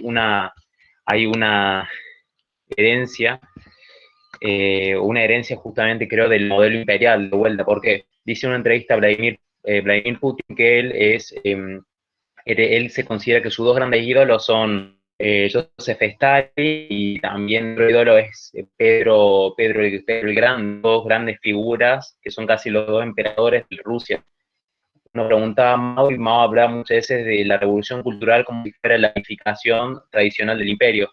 O uno le preguntaba a Toho en Japón y después al emperador, al actual emperador, no me sale ahora el nombre, y hablan justamente del concepto de la unificación del shogunato y del trabajo en conjunto, como ha pasado en la época más importante de Japón, como dice ahora el primer ministro de la India, y que esto es como la herencia del imperio mongol, la herencia del imperio indio antes de la invasión y la colonización británica. Entonces, como creo que todos los gobiernos, incluidos todos a mi parecer, heredan esa cultura imperial, esa cultura de los gobiernos, por decirlo autoritarios, esos gobiernos sumamente poderosos, y que la preservan actualmente. Es por eso que uno va a esos países y aunque tiene personas que están en contra, la mayoría avalan tener figuras políticas con gran cantidad de poderes que nosotros acá en Occidente diríamos esto es antidemocrático, antirrepublicano, eso está mucho más normalizado por el mero hecho que su historia se hace en figuras así. Sí, concuerdo, y Me parece además bastante posta. sumarle al punto de que son naciones milenarias, o sea, estamos acostumbrados en Occidente, por ahí naciones europeas sí tienen más tiempo en general como cultura, pero que podemos hablar de 500, 600 años, las más viejas como nación, en cambio en Oriente, China es como cultura en general hablaba de 3.000 años en el pasado. Es imposible que todo eso no repercuta en lo que son hoy en día y en su forma de gobernar y vivir. Alguien había querido hablar, me parece, y ahí están por el chat. Les doy tiempo, no se preocupen. Yo quería como mencionar una cosa de ponerle de China, de que, o sea, como vos decías antes, es como un lugar tecnológicamente muy avanzado, una potencia de comercio un montón, y también, o sea, es como que tiene dos realidades, en el sentido de que comercialmente sí está al tope, es una de las número uno, todo eso, pero en niveles sociales, por ejemplo, o sea, en China siguen curando la homosexualidad con electroshock, por ejemplo, y las enfermedades mentales, todas esas cosas te mandan, o sea, te electrocutan básicamente para que te cures, cosas así. Es como que hay un montón de realidades horribles que están pasando y la gente lo sabe, el mundo lo sabe y es como muy chocante eso. Obviamente, continuando con lo que decía Lucy, ahora, según lo que yo estuve viendo, se ha estado un poco occidentalizando los valores de lo que serían países como Corea del Sur, o sea, en lo que yo personalmente he estado viendo. Y sí, efectivamente, ahí se ve mal la homosexualidad, los trastornos mentales, todo eso. Todas esas cuestiones de salud que nosotros ya las tenemos como instauradas, y ni hablar de lo que sería el respeto a los mayores, que ni siquiera les puedes gritar, por así decirlo. Sí, los valores culturales occidentales y orientales, si bien en cuestiones más de profundidad filosóficas, tienen bastante similitudes, aunque no lo crean. Yo estoy analizando con un amigo que por ahí sabe más de esto. Eh, las cuestiones más terrenales de relación con las personas, como dijiste, con los ancianos, le dan un trato muy especial y muy directo. El respeto a los mayores, a los antepasados, las jerarquías sociales son muy marcadas. Hay en japonés, creo que no estoy muy seguro de lo que estoy diciendo, pero en Japón tienen, como nosotros acá tenemos la forma informal e informal de hablar, tienen varias dependiendo del nivel social que tiene esa persona con respecto a vos. Hasta esos niveles llegan estas culturas, que nosotros no estamos tan acostumbrados y no sabemos ni que existen, no le damos tanta importancia, y son la mitad del mundo. Tenemos una mención tan occidentalizada de lo que es la cultura que nos perdemos todo esto, que es fascinante. No sé si había sido vos, Fausto, o fue el otro chico, perdón, no sé su nombre, que había mencionado eso de que tenían un nombre para la gente que moría de agotamiento por trabajar. También está toda la cuestión de las tasas de suicidio en estudiantes, en trabajadores y un montón de otras cuestiones que, bueno, si bien se hacen públicas, pero no se les da tanto peso, que yo sepa, o sea, no es común verlo en los medios occidentales. Bueno, Bueno, pero eso en del... realidad... perdón, No, no, sí. dale, dale. No, no, dale, No, dale. yo quería agregar que con eso del suicidio, por ejemplo, pasa, creo que uno de los países con mayores tasas de suicidio es Corea, porque la cultura es muy competitiva, entonces, o sea, es como la cultura china es súper capitalista, y tienen como inculcado eso, de que tienen que ser mejores, de que van a buscar menos para que los sistemas productivos puedan trabajar en una empresa y hacer todo el ciclo económico. Es como que se sienten tan Lucy, presionados se te que se escucha mueren medio a los trabajo. jóvenes, que te decían. Habla Lucy. No, Se te era eso. escuchó medio trabado ahí al final, se te acomodó, pero... No, que bueno, que tienen tanta presión que se terminan suicidando a muy corta edad. Ah, sí. Eso es lo que pasa, por ejemplo, no sé si acá hay algún K-Popper, pero digamos, eso es lo que sucede con el K-Pop y hay muchos estudios, investigaciones que hicieron ahí que demuestran esta situación, digamos. A ver, leí hace poco justamente un estudio que sacaban y que lo publicaban algunos medios, por supuesto, siempre hay que dudar un poco de lo que dicen los medios, pero que hablan justamente de la tendencia occidental a aceptar más que todo lo que es la música o lo que viene de Surcorea, ya que Surcorea es uno de los países que más se logró occidentalizar y meterse en el mercado acá de nuestra región. pero hablaban, por ejemplo, de que la cantidad de gente y el costo que había o el riesgo de no tener éxito en entrar al mercado laboral o situaciones obligadas de la nada, muchas veces, como dice Lucy, a suicidarse o a tener estrés o a tener depresión o que tienen trastornos por el mero hecho que es una competencia que ya va casi a un nivel extremo. No soy K-popper, Sí, pero mucho de lo he que pasa en escuchado. Corea es que Uy, desde el... Perdón, perdón, ¿puedo ahí Lauti. agregar algo? Sí. Perdón si hay mucho quilombo de fondo, que te justo en la calle, disculpen. Lo que pasa mucho por ahí en Corea es que desde sus inicios y desde la forma de organización que tiene el país, fue de alguna forma mercantilizado, por decirlo de alguna manera. Corea nace justamente de la asociación de muchas empresas, ¿no? Entre ellas, obviamente, Samsung. Y lo que pasa es que muchas de las personas estudian específicamente para entrar a esos lugares. Incluso Samsung, dentro de Corea del Sur, no únicamente se ocupa de las tecnológicas y demás, sino que la mayoría de las construcciones de los edificios importantes de Corea también están a cargo de Samsung. Entonces lo que pasa es que existe una gran presión con respecto a eso, y las familias, las cuales quieren mandar a ese tipo de personas, los cuales ellos mismos creen que deben estar capacitados para ese tipo de trabajo, cuando no lo están, o llega el momento en el cual se tienen que empezar a poner a trabajar con respecto a eso, es tanta la presión que no lo pueden sobrellevar y termina pasando lo que decían anteriormente, ¿no? Ahí, Pauli, perdón por haberte interrumpido. Ah, Sí, no había problema. Yo iba a agregar sobre esa cuestión de que también está el anonimato de las redes que hace que muchos idols, bueno, cantantes o famosos coreanos se terminen suicidando por la presión y las críticas y no hay ninguna ley que los ampare a ellos en ese sentido. Incluso, según leí también, las empresas estas de entretenimiento ni siquiera les dan como, les brindan atención psicológica. Y la mayoría de la riqueza de Corea del Sur está concentrada en conglomerados. Y eso es un dato, así. sí, el tema de la industria del K-pop es fuera de lo, si te gusta o no la música, o sea, es un tema muy interesante porque tiene un trasfondo hasta bastante turbio. Pero bueno, me gustaría leer un par de comentarios que pusieron acá, que me parecen interesantes.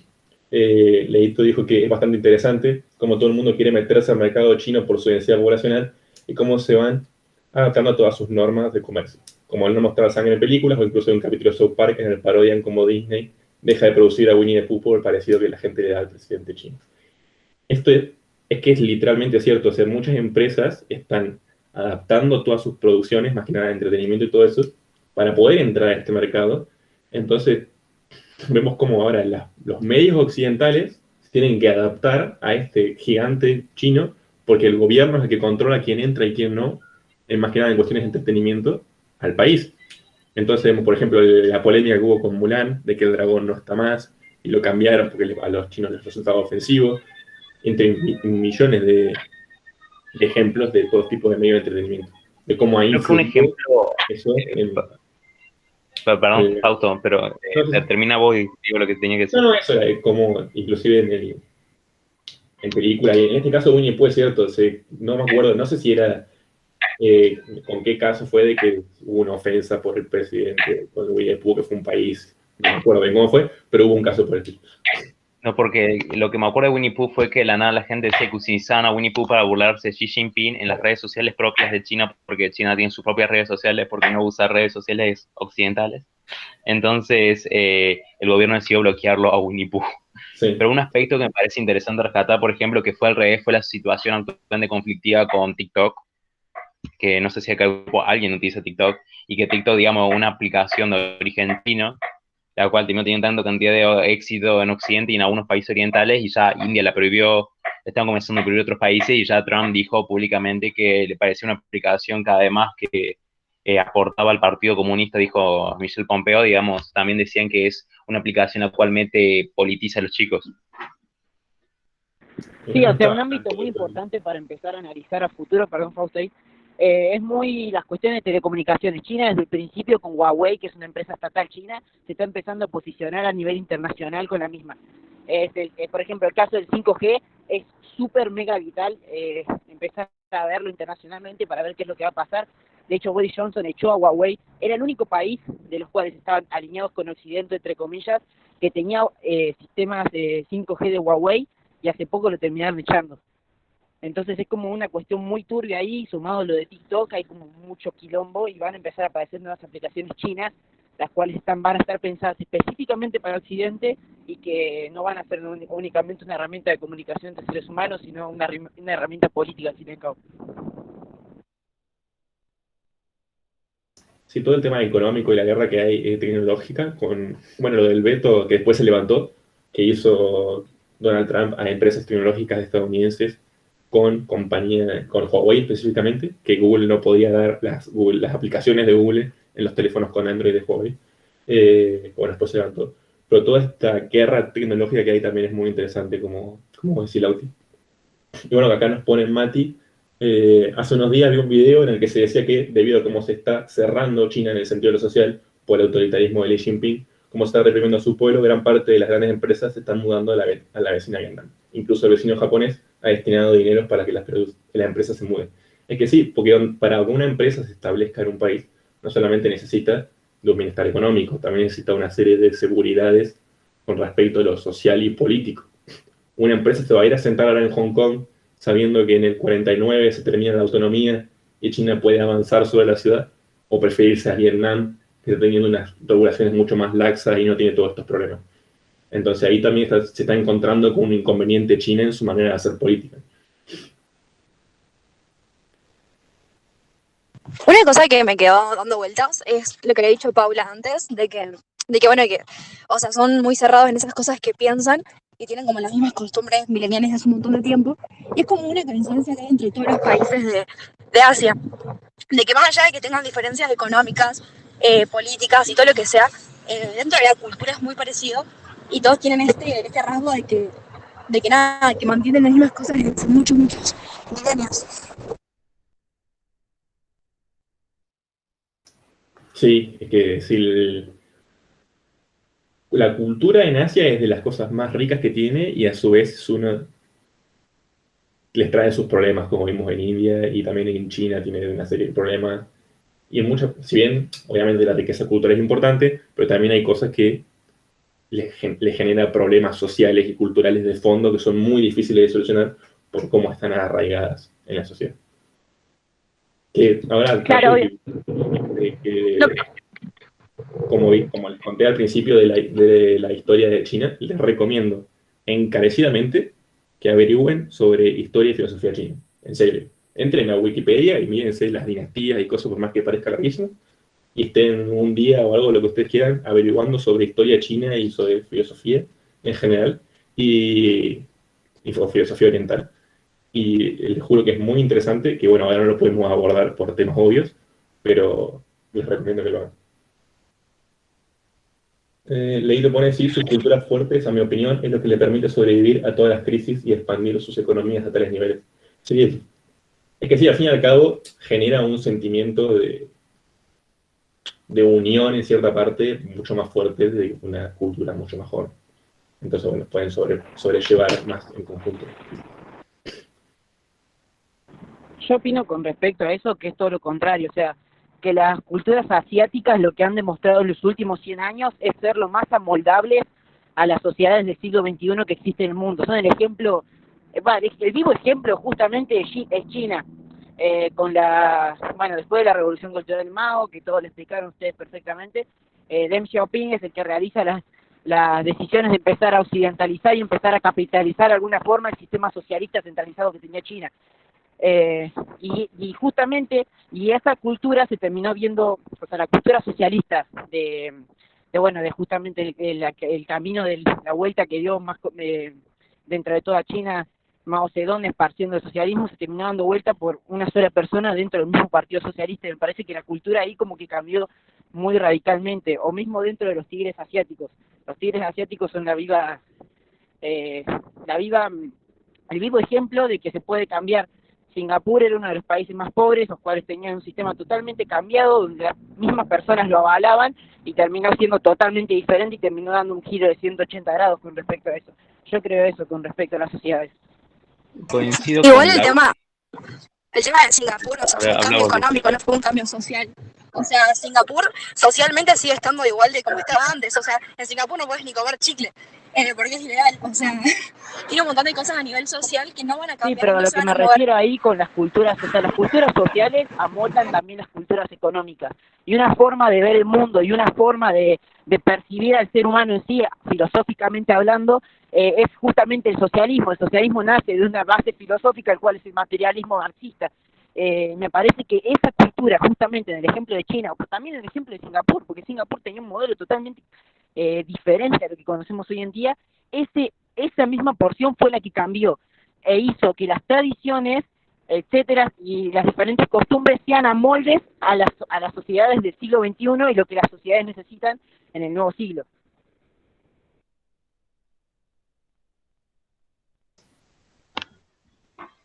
Bueno, además, bueno, acá en el chat comentan sobre el caso de Bután, que la verdad que yo no estoy al tanto como para dar mi opinión, pero bueno, sobre las formas de medir el PBI con la felicidad bruta interna y luchando, por así decirlo, contra el capitalismo salvaje. Eh, no estoy informado sobre el tema, pero ahí están comentando los chicos como aporte. No, igual está bien, no es se están riendo acá, está bien el debate y que se generen posiciones opuestas en determinados temas. Prefiero que pase eso, la verdad. O sea.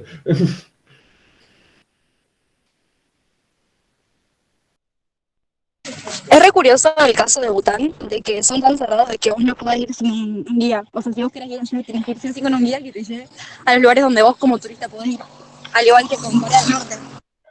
Igual, lo mismo pasa en ciertas zonas de Indonesia, que por ejemplo vos, para manejarte en ciertas zonas necesitas sí o sí, y hay pueblos que no podés entrar, y a su vez era ciertas situaciones que nada más desde la capital vos necesitas permiso para entrar a ciertas ciudades, porque son ciudades que están nada más desconectadas y que vos necesitas permiso de la capital para poder acercarte.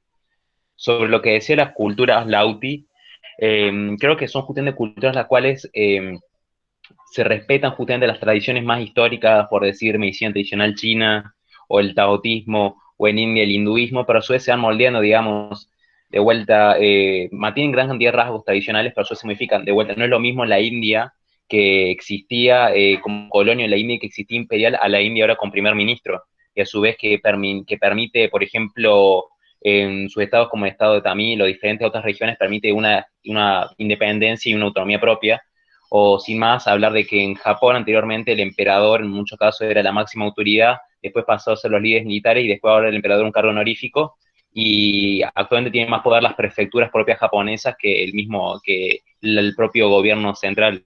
Entonces como que se va moldeando y se va modernizando ciertos gobiernos, pero a su vez respetan sus raíces, respetan su cultura. Digamos, no es como muchas veces sucede en Occidente que negamos la cultura que teníamos antes, o capaz no preservamos ciertos valores tradicionales los cuales no entran en conflicto con nuestras creencias. Es Con el curioso caso que esto que Bután vos... suena muy bonito así decir que Sí, miden suena antes bueno. la felicidad que el PBI, pero tienen hasta, los capos tienen literalmente un día del año donde puedes salir y secuestrar y violar mujeres tranquilamente y no te meten preso. Igual que si sos, por así decirte, un bastardo que naciste fuera del matrimonio, suena mal, pero así lo dicen ellos, no tenés ciudadanía y básicamente no puedes salir del país. O sea, hay un montón de cuestiones culturales en Bután que son cuestionables, que no se dicen públicamente porque, bueno, es un país casi hermético, perdido en las montañas.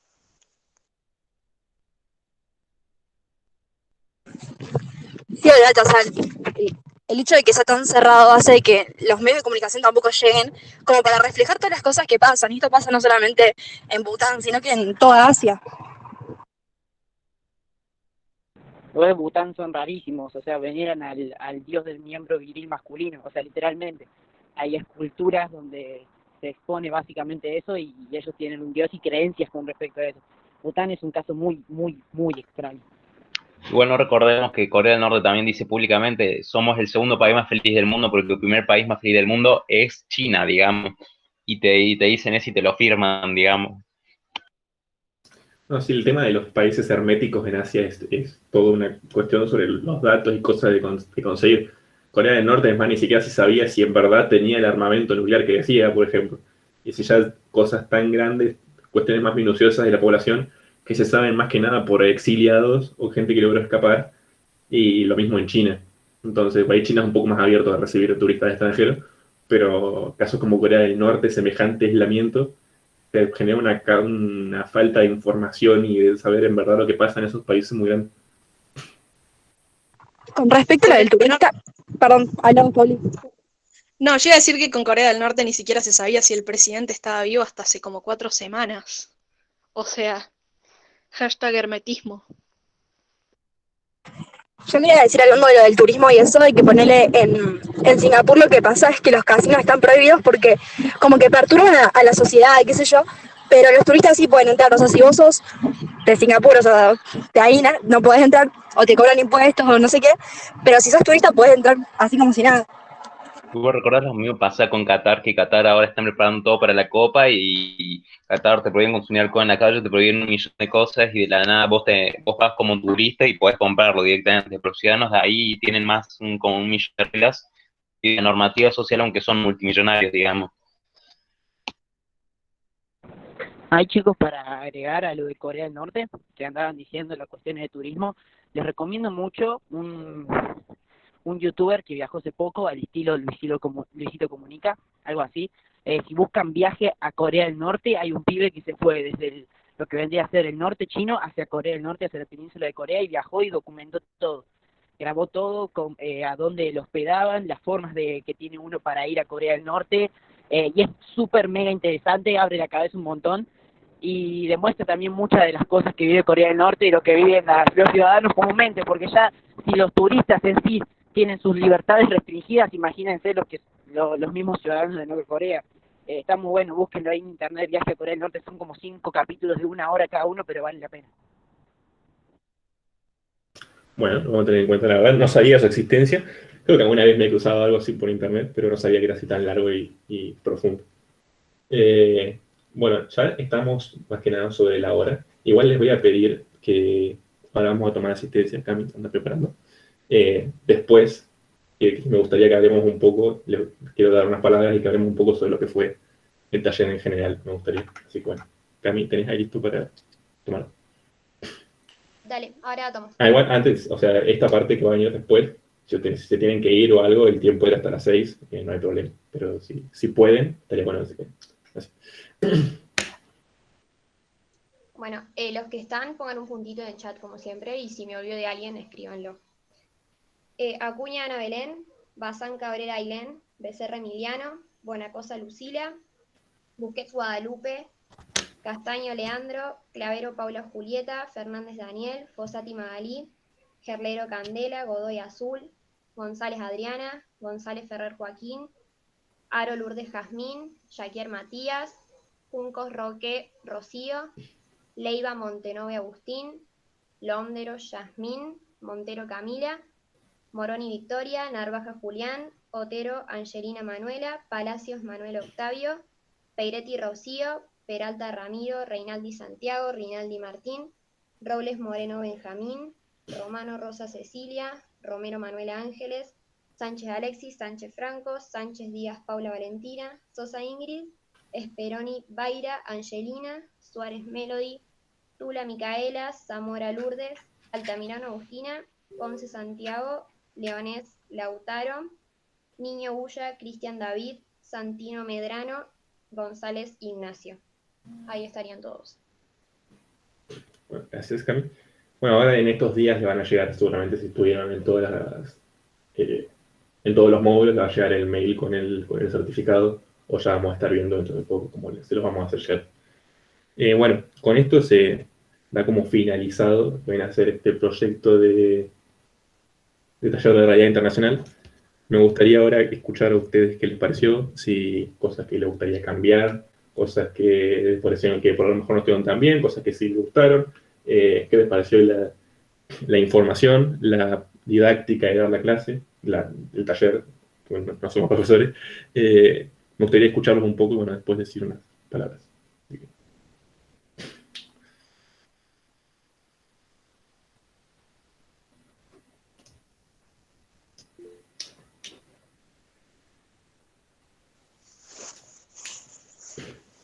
Estuvo muy bueno, o sea, aprendí un montón de cosas que no sabía, incluso estando en modelos y habiendo leído antes. Y eso, y bueno, o sea, la parte que más me gustó personalmente fue cuando se armaban los debates, qué sé yo, el de comunicación, que hubo no me acuerdo en cuál de las charlas fue. Ah, fue en Oriente. Y eso, o sea, me parece mejor la parte que donde nosotros hacemos como la puesta en común, no sé cómo se llamaría. No sé, gente, no sé dar mi opinión. En lo personal, creo que fueron muy de mi agrado. El mío, el que más me gustó, no voy a negar que fue el de Medio Oriente porque es una de las regiones que más me gusta. Tipo, una región más piola, además, los pibes que le dijeron fueron muy piola lo que dijeron. En general, también todos los otros estuvieron buenísimos. Creo que me hubiese gustado, aunque lo intentamos, no sé, mandar material o anticipar que haber más, como más debate, porque tipo hubiese estado bueno que en todos, porque terminamos cada diciendo en los mismos encuentros, debatimos los mismos, y hacer como que haya un poco más instancia de debate o sobre reflexión en base a algún material, no sé, mandar un texto de antemano, mandar un video de antemano para que lo analicemos al final. Me hubiese gustado eso también para sumarle, pero en general estuvo muy buena la charla, el material muy didáctico, muy piola, y estaría bueno repetirlo quizás con regiones que no tocamos y que casi nadie trata, como es Oceanía o como es quizás el Caribe, por dar un ejemplo, que son regiones que casi nunca tratamos y que casi hasta en los modelos ni siquiera le damos bola a una isla que tenga en Micronesia ni tampoco a una isla que tenga en Caribe. Pero en verdad muy bueno. Muchas gracias, chicos. Bueno, lo vamos a tener en cuenta. Muchas gracias por los comentarios. Y sí, hay un montón de zonas que se quedaron afuera, de que lamentablemente por tiempo y por cómo lo estructuramos, decidimos darle prioridad a otras cosas, pero sí es verdad que estaría bueno en algún momento volver sobre esos puntos que quedaron un poco más flacos o que directamente ni hablamos. Un par de comentarios. A mi parecer estuvo lleno de información valiosa. A veces hace falta estos espacios para hacer algo más del mundo. Yo no puedo prender el micrófono, pero estuvo buenísimo, estuvo muy bueno, me re gustó, gracias por todo. Para mí el taller estuvo muy bueno, yo no tuve muchos modelos, pero me sirvió mucho para aprender y me brindó mucha información importante. La verdad es que fueron hermosos todos los talleres, dieron mucha información y muy relevante en todo momento. La dinámica y la forma en que lo llevaban a cabo fue re buena. Muchas gracias por ponerle onda y hacerlo, estuvieron muy buenos. Muy lindo, chicos, siempre se puede aprender más de lo que uno ya sabe. Bueno, muchas gracias por los comentarios. Esto lo hacemos por ustedes más que nada.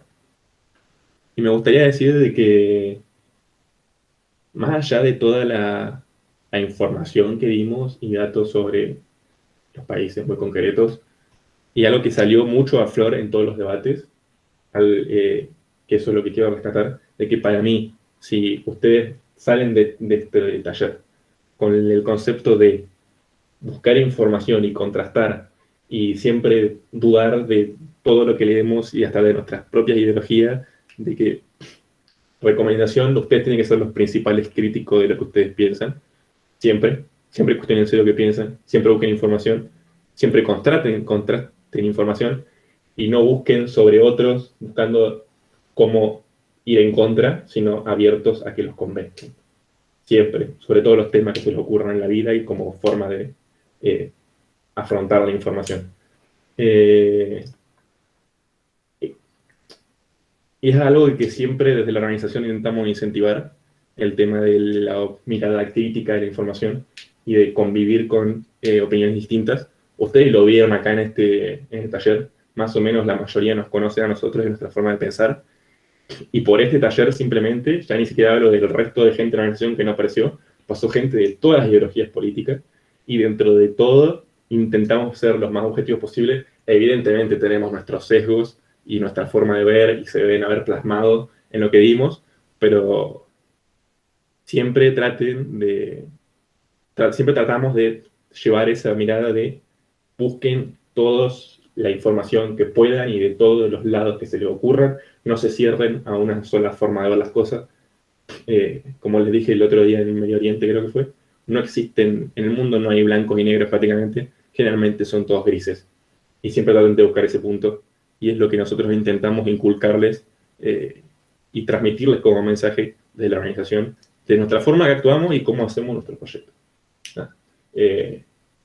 Bueno, acá llegaron un par de mensajes más. Le agradezco a todos por venir. Si alguien más tiene ganas de decir algo, alguno de los chicos de AILE que está acá, si quiere decir algo también. Vera creo que también iba y quería decir algo más administrativo, pero si quiere decir las palabras en general. Hola. Hola a todos, soy Vera. Algunos me conocen. Yo formo parte del Comité de Recursos Humanos Y bueno, primero les quería agradecer a todos los que se sumaron, porque la verdad que nosotros estamos haciendo todos estos proyectos para ustedes, siendo que, bueno, esta pandemia por ahí no nos posibilita hacer todos los planes que teníamos para este año, pero así todo nos fuimos adecuando a la situación actual del país. Y bueno, y que es re lindo ver cómo se suman y participan y están interesados en aprender. Y a nosotros nos pone muy contentos de que haya gente que se sume a estos proyectos, que no los hacemos, eh, que los hacemos con ganas, porque sabemos que del otro lado hay gente que espera de nuestra parte proyectos, eh, todo lo que estamos haciendo, eso más que nada. Y bueno, no sé si alguien más quiere decir algo. Yo quería agregar algo más bueno, que muchas veces pasa de que hay chicos que no quieren participar ni debatir porque capaz que no saben y ven que acá se está hablando y saben un montón sobre el tema, entonces prefieren quedarse callados y como que este taller es una oportunidad para eso, para que se den cuenta de que estamos todos igual y que todos tenemos las mismas posibilidades y oportunidades. Ojalá que nos haya servido. Y perdón si en algún momento como que me habla mucho de interés política o algo, siento un poquito incómodo porque bueno, puede pasar. Así que nada, esto solamente.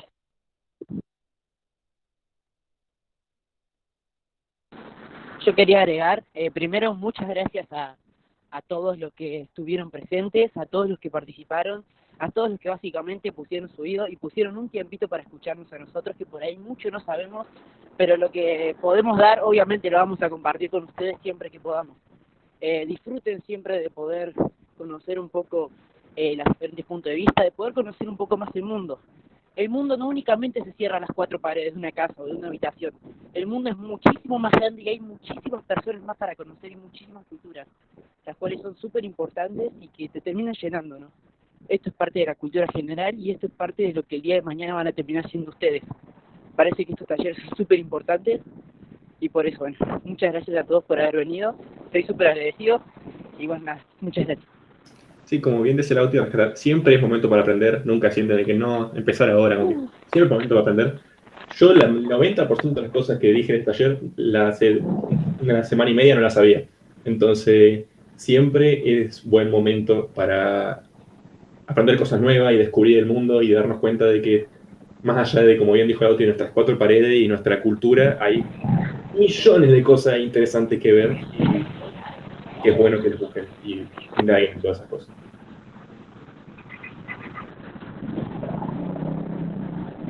No te muteaste por las dudas, escucha la canción. Y algo que yo les quiero decir, chicos, es que les voy a dejar, después se las vamos a mandar por mail, pero por si alguien la quiere contestar ahora, les dejo ahí en el chat la evaluación sobre el taller, que posta estaría muy bueno, pero muy, que la contesten y que piensen en todo lo que incluyó el taller, desde la difusión hasta las capacitaciones que hubo, la información que se dio, que todo lo que ustedes hayan escuchado y visto sobre el taller, que lo puedan llevar a esa evaluación y que la hagan porque nos sirve muchísimo a nosotros para progresar como organización nuevita que somos. Después se las mandamos por mail, por si alguien no la llega a contestar, y además porque hay chicos que no asistieron a este taller. Pero si alguien la quiere ir contestando, lo puede hacer tranquilamente.